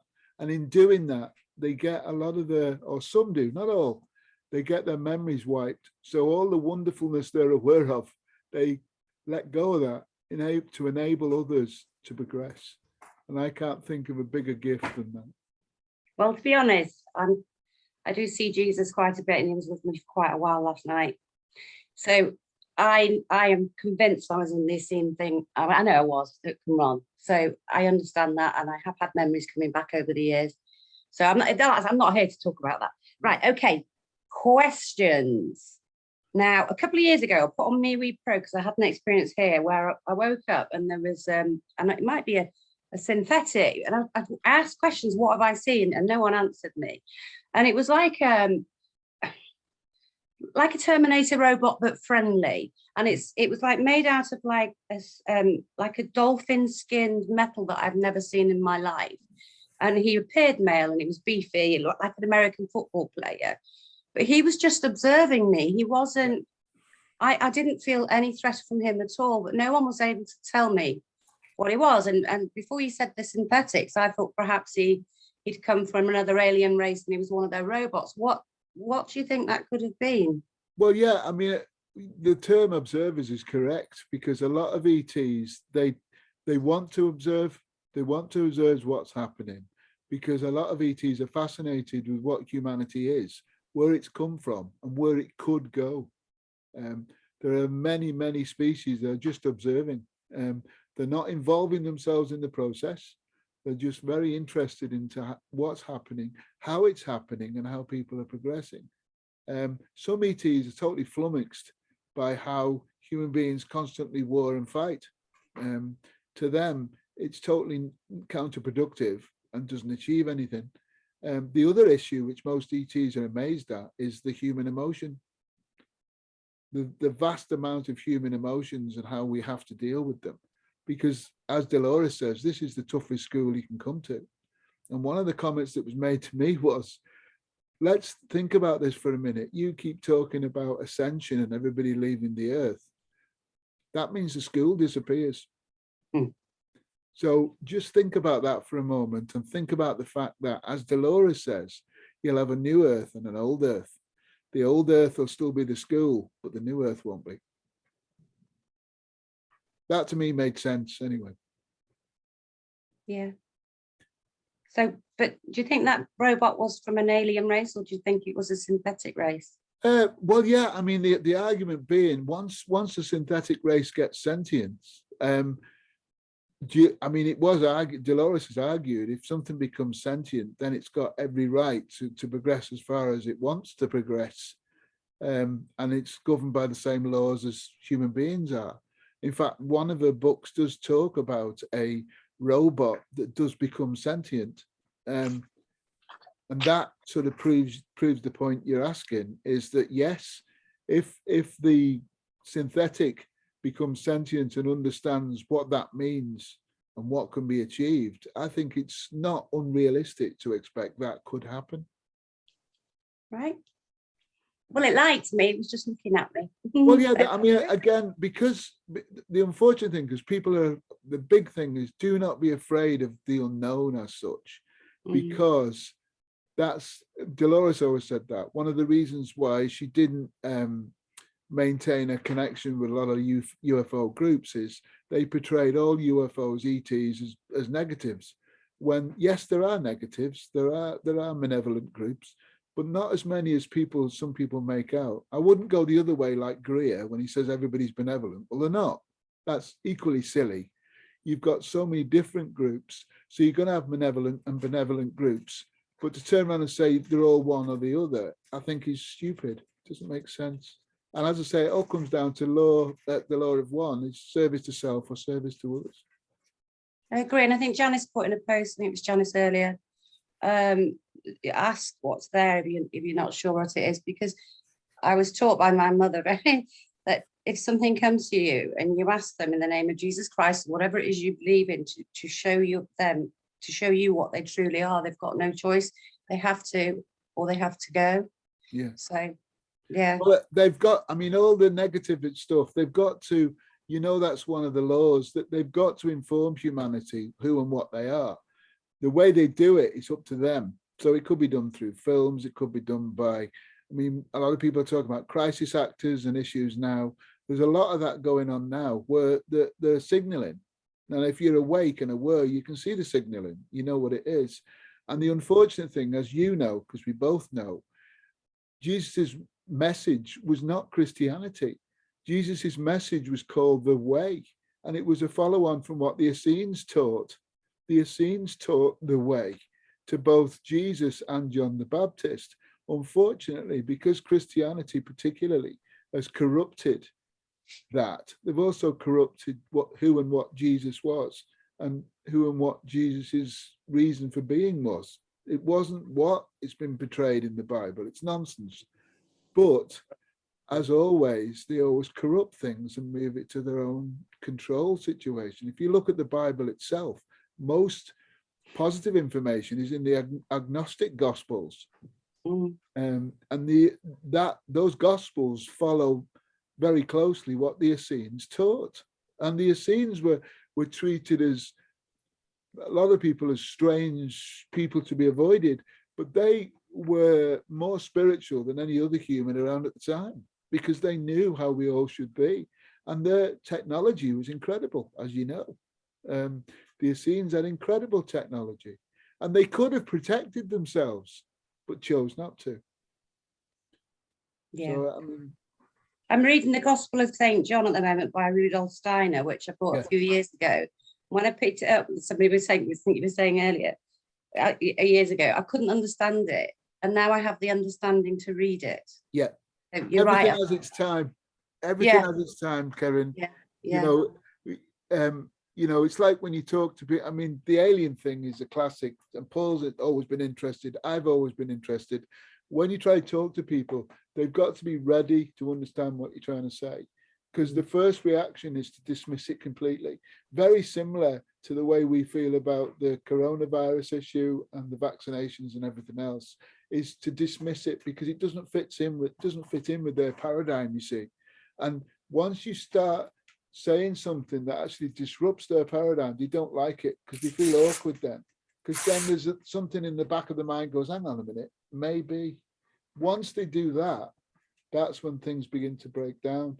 And unfortunately, I mean, if you look at all the religions, there's always been a schism within every religion. There's a schism in Christianity, which was Paul and Peter, because Peter went to Rome and Paul wanted to do the message everywhere else. But that was the original split, and Peter was the original Pope.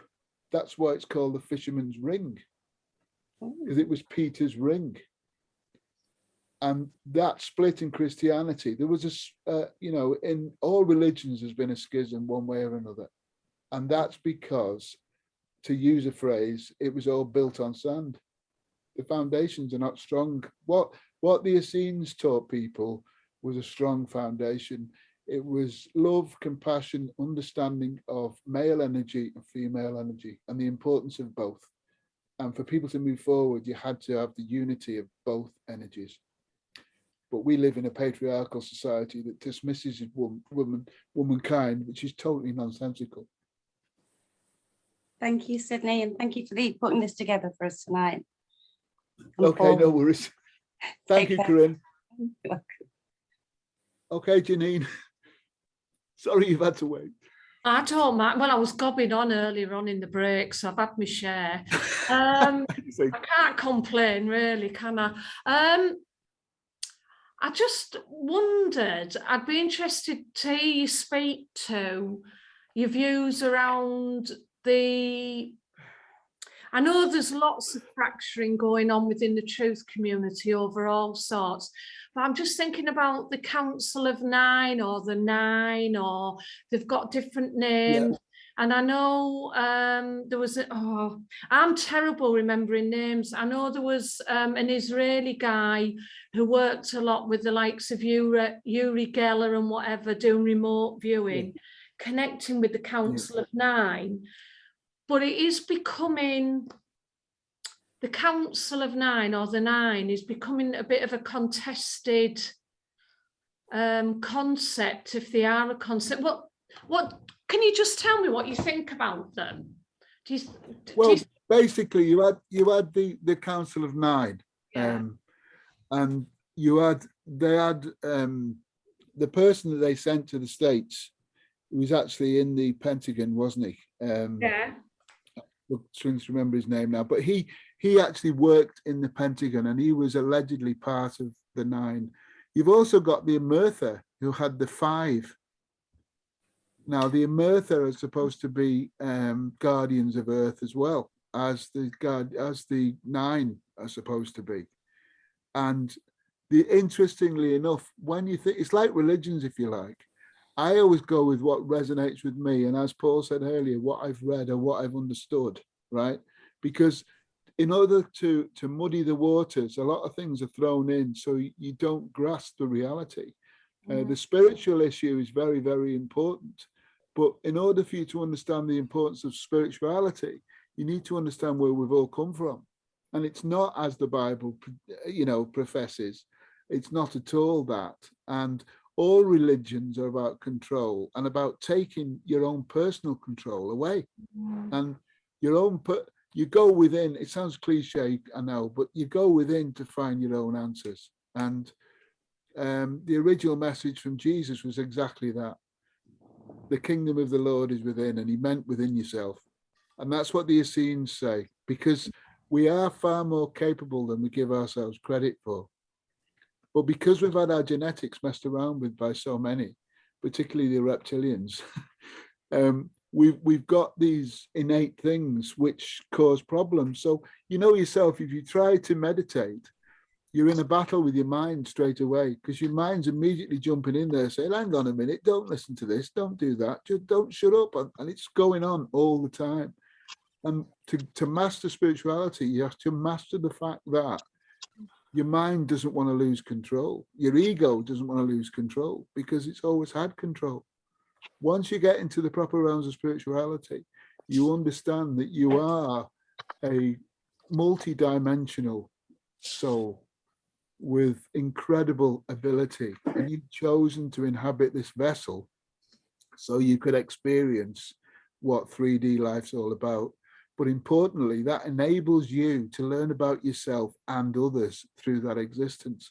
The big thing is, two big things: we don't die, because the soul doesn't die, and fear is the biggest problem, because fear is an emotion which can totally encase your mind so you don't move forward at all. There's nothing to be afraid of, because if the vessel I inhabit dies tomorrow, my soul will continue anyway. So the fact that we die is a lie, and the fact that fear is all encompassing, it's not. That's one of the big issues that all of us have probably learned regarding the last 2.5 years with the COVID nonsense. People have been in a state of fear. And you know, when people talk about fight or flight, they forget about the third one. And that's you stick. The third one is you're actually frozen through fear. So there's not only fight or flight, there's also frozen. And that frozen comes about when you're fearful. Right. So I get all of that. So do you think the Council of Nine, or the Nine, you know, this? Yeah. I mean, I'm not even sure what they are, or it is supposed to be now, because I've heard so much conflict stuff about it. And I know this is part of what's going on, to exactly like you were saying about murkying the waters, that I don't know, are they there, or? Well, obviously you've got many entities, as I said before. If many people attempt to astral project when they don't understand what they're doing and the dangers they go into when they do that, you've got many different entities on the astral plane, right? So there's many entities on that astral plane that want to get into the third dimension as such. And many of the ways they get into the third dimension is through demonic, claiming someone else. But you have to, in a sense, invite those things in to enable them to take control of you, in a sense. You have got the ability to say no. However, there are certain things you need to have in place when you go into areas such as that, because it's so far away from what most of us understand as to be being human, that you're dealing with energies which you can't comprehend, in a sense. So if you think, if just look at it this way, if people want to project the fact there are different groups that have got our best interests at heart, okay, my argument is the person that's best for controlling you is you. Listen to you, don't listen to anybody else. Your soul and your heart tell you what's right? Your mind's always trying to confuse you. So one of the big things about the moment, try not to watch too much or listen to too much, because your head will get chocked, because we're all here because we're all searching for answers. And one of the great things about groups such as this is we can talk to each other and we can actually clarify things that we might not fully understand, or somebody might throw something in which we've never heard before, which will make us go forward and look at it ourselves.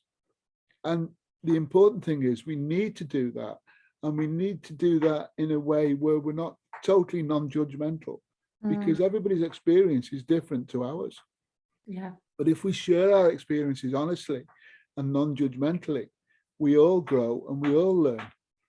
And nobody has to clarify something and say, well, please believe me, because the fact they're saying it, that's their experience. So that's their experience, so we understand what that experience is. We have not got the right to judge anybody else. Right. Amen to that, Sydney. Bless you. You're an absolute diamond. No, I agree totally.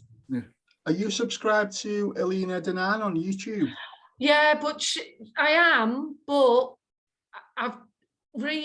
over recent months, I have stripped right back what I'm listening to, who I'm listening to, and I'm very much going inwardly because, how do I say this? I feel when I go in, I'm going out at the same time, whereas before I was looking out and I was getting smaller inside.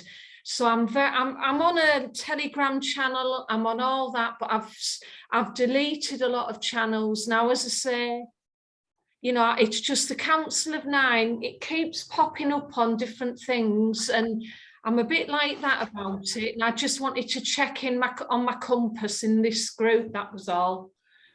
She did a video about Stargates about 3 weeks ago. Yeah. Or 2 weeks ago, maybe. I've just posted it in the library group if anyone wants to watch it. But the Council of Nine came up as potentially the Council of Nine isn't 9 individuals or 9 individual races. It's a collective of 9 races, very similar to if you've ever seen Star Trek Deep Space Nine. Yeah. You know, they've got the wormhole. Yeah. And there's a race of aliens that live in the wormhole. Yeah.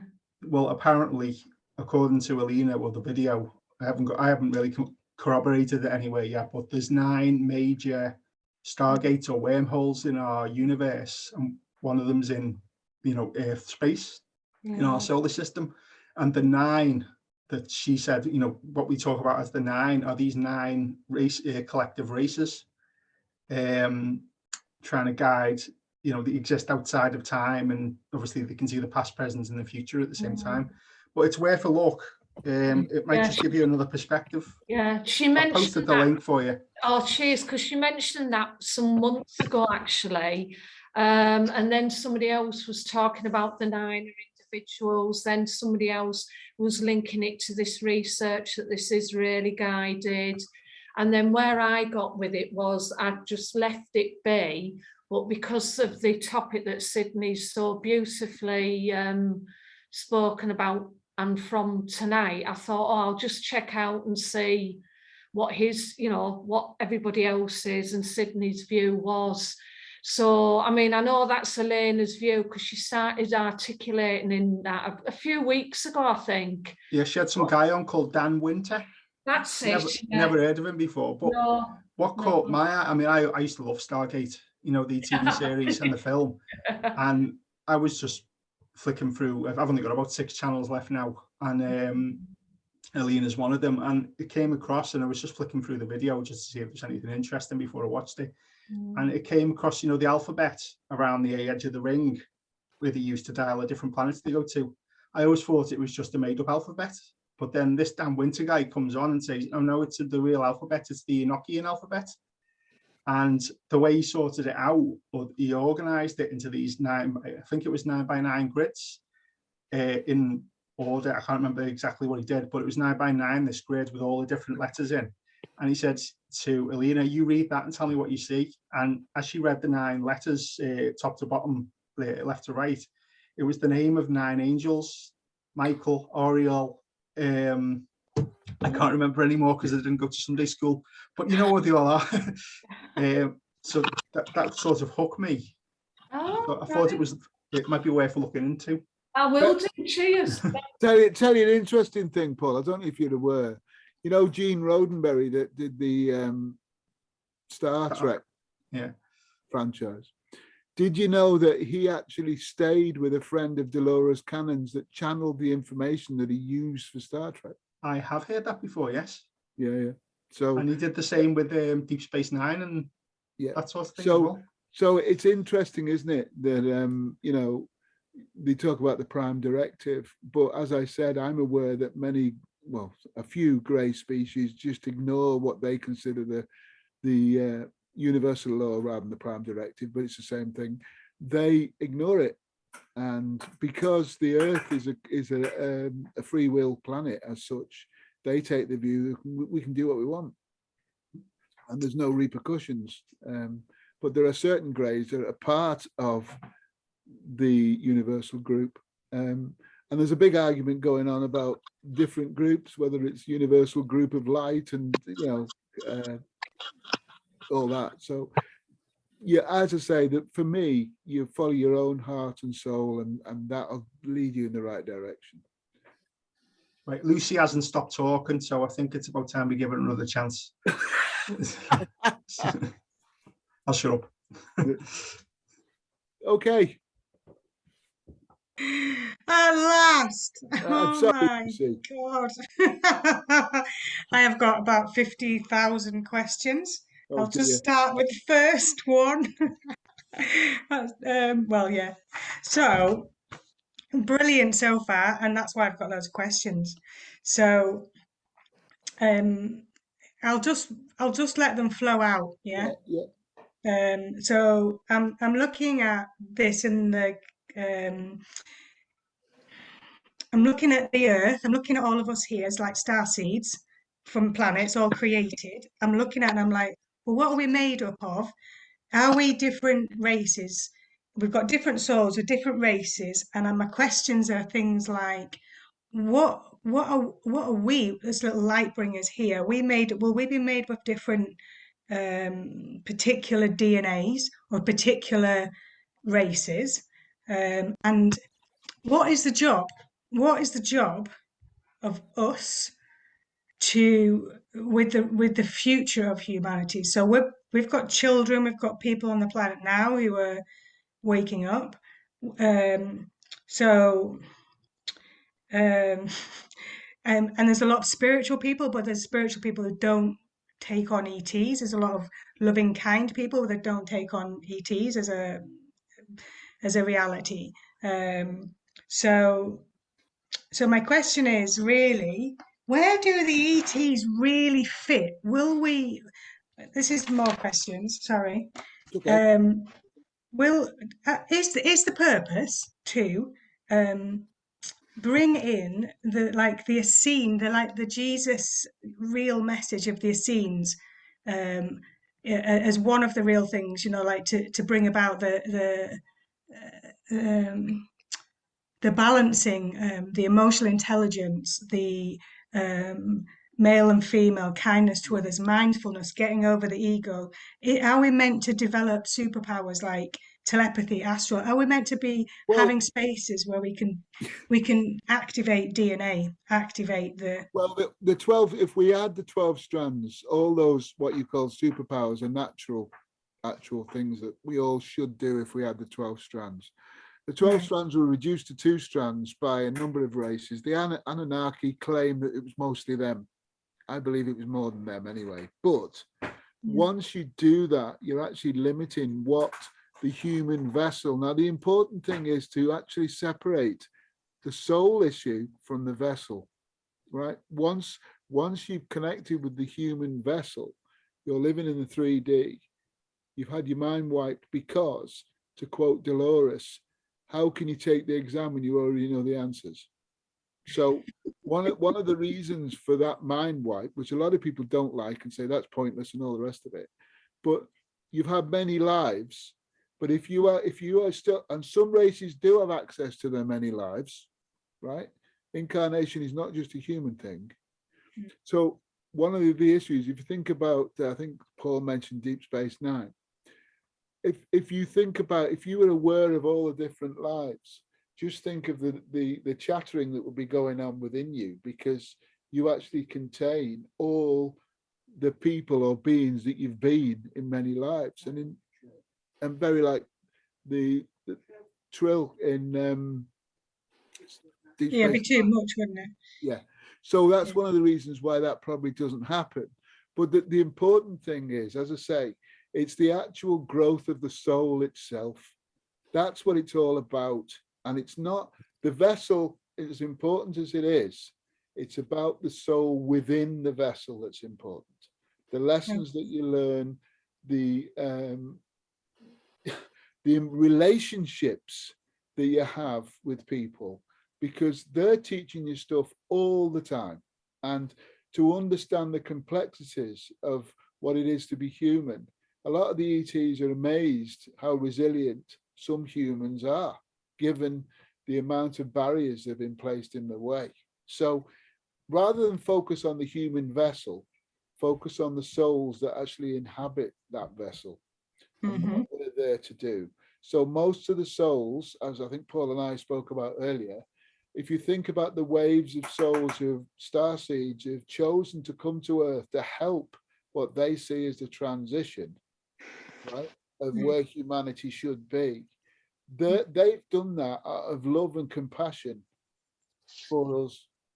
So as Corinne said, they've actually foregone, they've come back from where they were to enable us to move forward.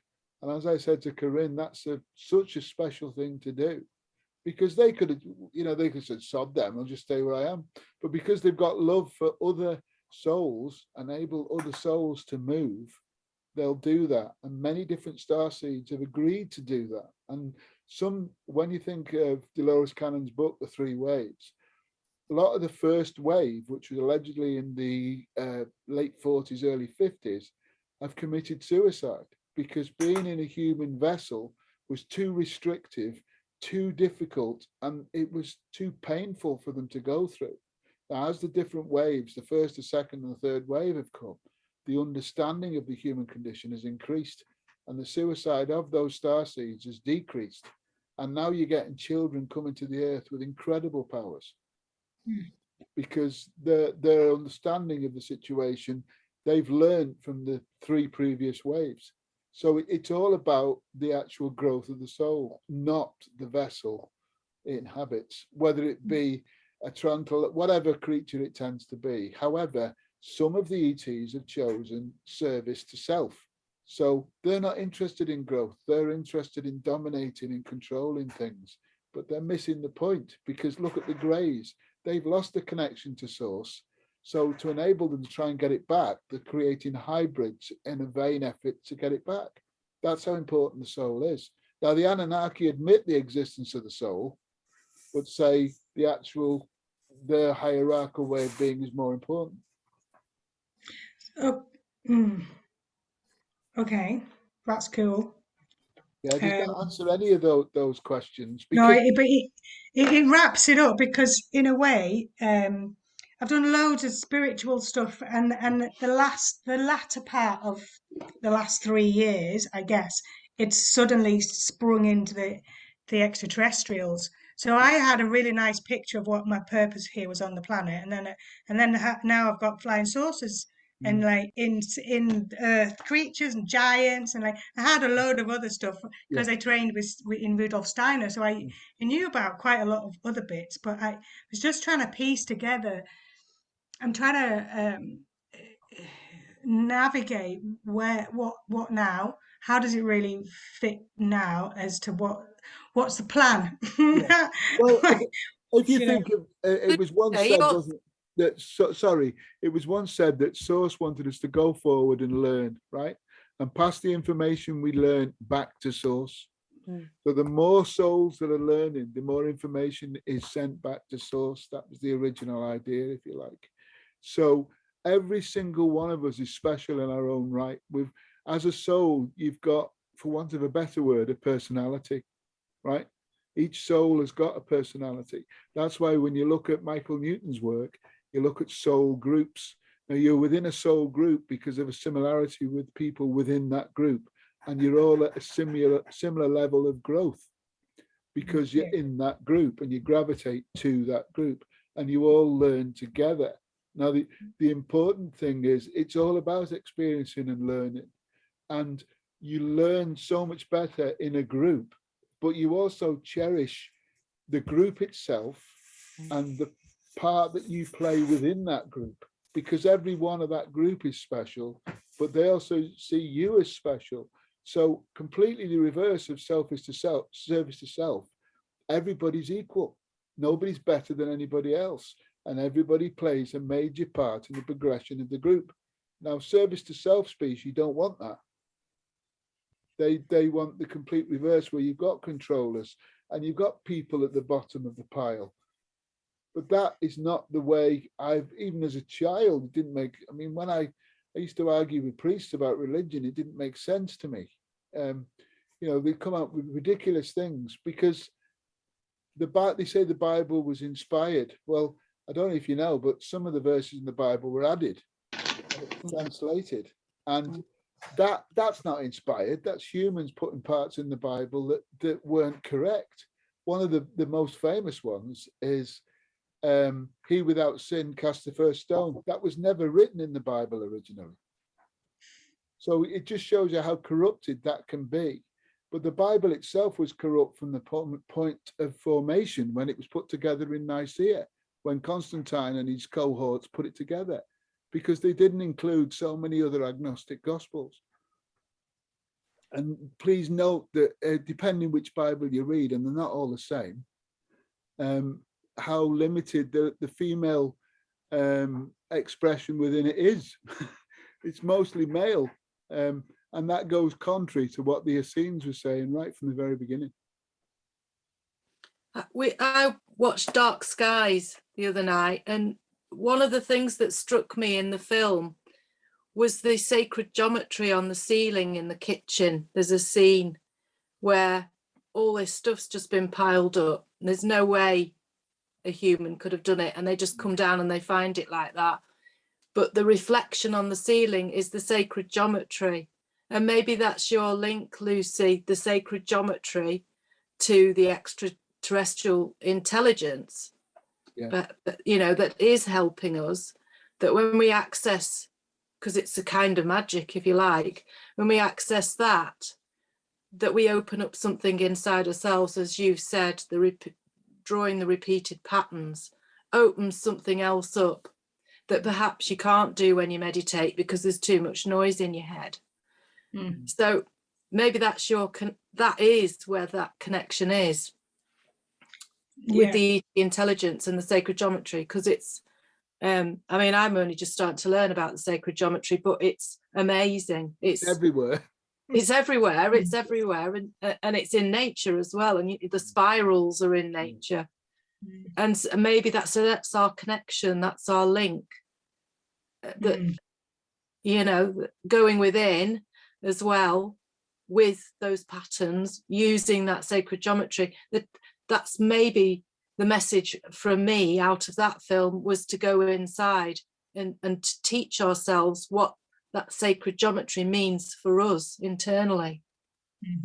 Yeah, that understanding is like a door opening. It starts very small, but the door only opens when you're ready for the information that will be revealed when you open it. If it opens and you're not ready for that information, you'll miss it. Yeah, so I mean, the way I see the whole emphasis of that film was that because the family was fractioned, because it was not united, then the Greys were able to get in and abduct a child, and that had happened many times. But if you're in a place of unity and love, then nothing can get in, no entity can get in. Yeah, that's why self-love is so important. People don't understand, but you need to fully appreciate, fully love yourself for who you are, because you've designed who you are prior to incarnation, whether you agree with the incarnation trap or not. You've designed all aspects. You've designed what you intend to learn. So you do fully understand what you've actually provided for yourself. And you need to love that for what it is, warts and all, because every part of you is important and it's imperative to the whole. So you can't say, as some people do, I don't like this about myself and I don't like that about myself, because it's all part of the whole. You can't pick bits. Yeah, it's really fascinating, isn't it? How we all journey to this perfection. But there is something about, like, when you do interface with pattern or form, something that's natural, something that's from nature, there is such perfection in it. There's there's such power. There's, like you said, the frequency, you know, you can, the frequency is a pattern, isn't it? But So there's don't like you- a purity one of in, the nicest thing is you recognize it. Mm. There's a recognition to it, and it's like a memory of it. Hang on a minute, I've seen this before. Where have I seen this before? That's where the natural thing comes in, because it's the recognition. And that's why I always say spiritual learning is a remembering. It's a remembering of what you've had, what you've done, what you're aware of. But in that remembering, the growth occurs. that makes If sense. I'm making myself clear, I don't know if I am. Yeah, it does. And there's also something, just how you've explained how like a group is looking out for each other, and then how that it does that. How you explained really well before. It's like, I can't remember what I'm going to say, but there's this feeling of the divine blueprint of reality is what we tap into. That's exactly what it is, because the divine has actually designed everything.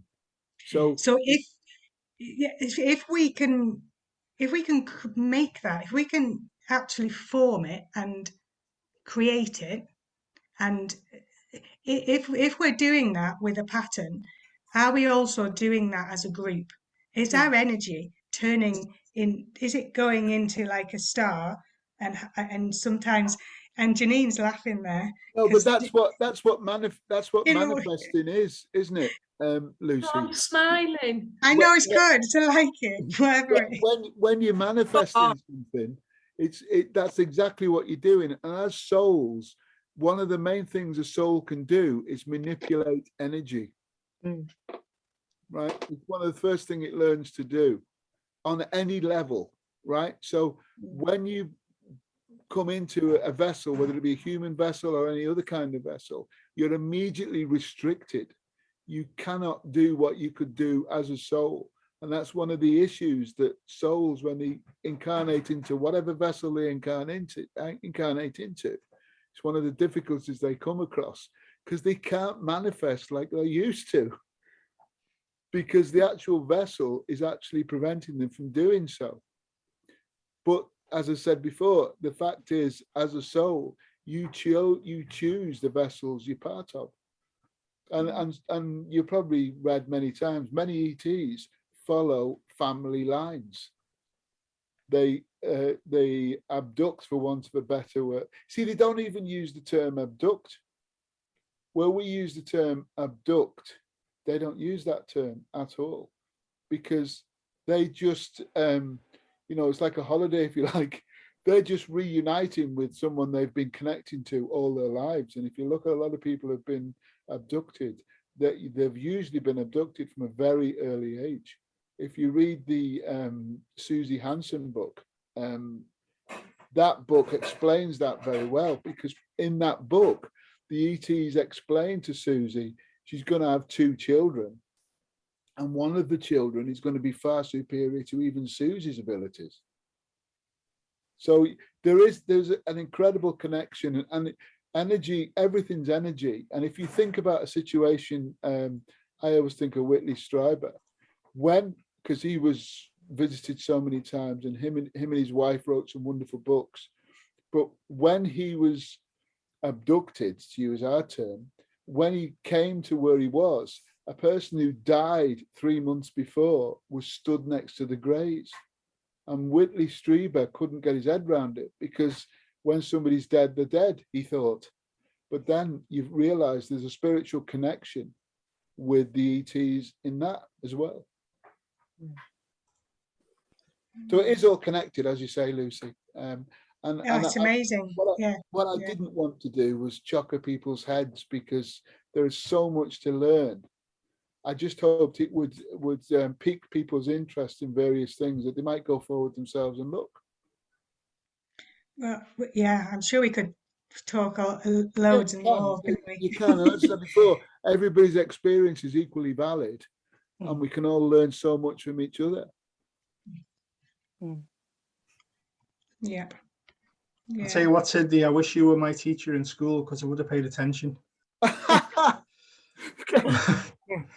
I would have paid more attention. I was just said to Lucy, I mean, in my humble opinion, you're remembering things. Yeah. You're remembering things that you've always known. But those things come to you at the time we're supposed to come to you. Because as Lucy just said, there are certain times where if you'd been told this, you'd have just dismissed it as not plausible. But now as your understanding grows and you think, and your knowledge grows, you think, hang on a minute, there's something to that. And there is a strange kind of synchronicity to the whole thing. I always get asked though, what do you believe in ETs and that sort of thing? And I go, oh yeah. What, have you ever been abducted? Have you ever seen anything? No. And they say, well, how can you believe if you've never seen one? I don't know. I just do. You know what I answer to that, Paul, is that how can the human race be so arrogant as to think that it's the only species that exists? Yeah. You know, and I said that to somebody the other day. No, I've not seen anything. I've not had any experiences, but I would never be so arrogant as to say that we are the only species that exist. If we are, we're in deep trouble. We are, and that's more scary than actually meeting a grey, perhaps. You know, unfortunately, it's that. I mean, it's all inverted, because when people say, "Oh, yeah, we're the only thing," actually, it's not logical to think that. You've got thousands of galaxies, universes, and they've got millions of planets contained within that. What makes people think that the best possible thing that can be produced is human being? No. However, we are unique in the sense that a lot of ETs have been involved in creating the genome, but that is just the vessel. The soul is the important issue, and the actual growth of the soul, whether you're on Earth or whether you're on in another dimension or wherever you are. And that's where we need to thank Source for actually enabling us to exist as we do. That's the way I look at it. It's not a religious thing, it's a spiritual thing. And I'm always grateful for the lessons I'm provided with and the people I'm provided with to meet, because every person I meet, I change that little bit because they've shared something with me which I previously didn't know.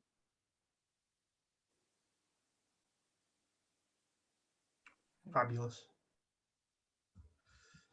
Oh, are we any more questions? Is everyone getting is everyone flagging? It's 10 o'clock. Oh, Karen's got one. Okay, Karen, go. You have to unmute yourself. Yeah. It's amazing how you always forget to do that. Okay, have I done it? Hi. I wasn't actually, I was just trying to unmute myself in case I wanted to say something. But while I've got the opportunity, I'll say, just to explain to people, the reason I've come out of the groups a week or so ago is that since I've been here, something really deep, really powerful has been going on with me. And it was just this terrible sadness in me. And I won't go into it all, but that's why I came off the groups, because I was using the internet to distract me from what I was supposed to be going through. So I'll be back when this is over. But the last week particularly, I don't know if other people are feeling it. Wow. I mean, I have been thrown through every emotion into the depths of despair. Honestly, just lying in bed, wanted to go home. And I've come out of it. And I know there's a little bit more to go through. And that's why I'm here on my own. None of my friends came out because of the atrocious weather. It's all been for a reason. That's why I cut you off. It's not because I don't love you, okay? It's because you need all your energy to deal with what you're dealing with. And when I say all, I mean all. So you can't use any bit of energy towards anything else. You've got to focus on what you consider the task is in front of you. And that to me makes perfect sense. But in that respect, Karen, you're not on your own. I mean, I had a major meltdown on Monday morning. Luckily, Lucy rang me at just the moment that it had happened. And she was brilliant. Fantastic support. I turned it round in a day, but you're not on your own. And there's some really big energies being thrown at us, and they're only being thrown at us because we can deal with them and we can alchemize them, and we can reach out and have support if we need it. or we can go in and do it all ourselves. So you're on your own, but you're not on your own, if that kind of makes sense, you know, and people have to come and go as the energies decide, in a way. So it's not over.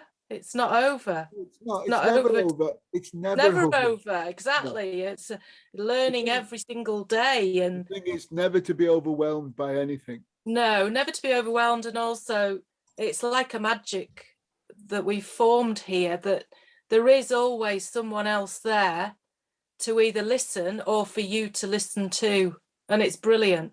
And the synchronicity is amazing. Yeah, it's important. And it's important to value, as I said before, value every single individual as part of the group, but also value people who are not part of the group, because they've just not quite ready to take on a lot of the information all of us have learned over the years, because it's too difficult for them. And that's why I never decry anybody. I feel disappointment on their behalf, because their understanding isn't where, you know, I'd like a lot more people to fully understand what's going on. However, they're walking their path as I'm walking mine. So I can only encourage people to carry on doing that and not judge them in any way. I mean, you know, it's a lot to be said for the group that we formed since the new year, that there has been no fallings out. We all are at I believe, a level of love and maturity that we monitor ourselves. We know when to reach forward, we know when to reach back. You don't need moderation. No, we don't. None of us do. And it's all equitable. Well, the moderator means control. And somebody says moderator, somebody's trying to control what you're doing individually and what you're doing collectively. And just to add there, Karen, the same's happening. You know, a couple of weeks ago, I was on the floor for about 48 hours. Then I climbed out. It's like, whoa, so you're not on your own at all. That must have been a hell of a weekend, Lucy. Oh, it was amazing. How much did you drink? Vodka all the way. I wish it was. Speaking of Lucy, our next session's in a week, 2 weeks' time, 13th of April, I think it is. It's Lucy's session. Yoga on paper. Yay! So yeah. I'm looking forward to that, because I missed out at Brockholes. I wanted to show you my squiggles. I missed out. So I'm really looking forward to that. So that's in 2 weeks' time. But we've got lots of free dates if anyone wants to book any sessions.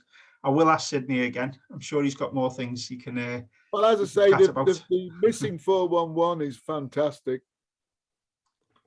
I'm all on board with that, though. Yeah. I like that. Yeah, will your talk include sacred geometry as well, Lucy? Hey, why not? Yeah. Why not? Why not? It will. It's going to be a little bit interactive. So I'll put a few things on the group, but you'll need like some paper, pens, even just a paper and pencil. But something that you can do your squiggles. It'll be a lot of squiggles. Some sacred geometry. Sometimes it can be quite complex, so I probably won't do the drawing of that, but I'll show some pictures. I might need to talk to you, Paul, about how it works on the screen. Maybe, I'm not sure. Yeah, we can have a practice if you need. That would be great. Yeah, just it'd be really nice to just share some good stuff, and yeah, it'll be quite interactive. I'm hoping that everyone will sort of won't be too shy with the drawings and things. You don't have to know how to draw at all. So yeah. But yeah, thank you for the opportunity. Look forward to it. Thank you, Sydney. It's been amazing. Thank you, Sydney. Yeah, Sydney, can I just say one thing? Because you were talking about the soul groups and all the connection to all the ancestors. I've got a baby granddaughter due in 2.5 weeks. And the other day I saw like these, it was like a cone with golden lines down the side of it, beautiful. And the baby was at the bottom. And I thought, oh, she's on her way. My daughter-in-law rang me today to say that she's been having Branson hit contracts all last night. So just to say that what you said, I saw that connection of a new child coming into the lineage. So just to share that, yeah. Yeah, it's good. I mean, as I say, everybody's got a purpose, and it's not doom and gloom. Humanity will get to where it's supposed to be going. I'm not going to lie and say everybody's going to make it, but that was never meant to be the case. The souls will go where they're supposed to go, and humanity will get where it's supposed to be. Good night. Here we go. Okay. I'll see you all in a couple of weeks. Yeah. Good night. Thank you, Thank you, everyone. Sydney. No problem. Thank you. Love to Bye. everyone. Thank Bye. you. I'll get this Bye. uploaded for everybody as well on Michelle's Cheers, group. Paul. Thank you. See you later. Thanks, everyone.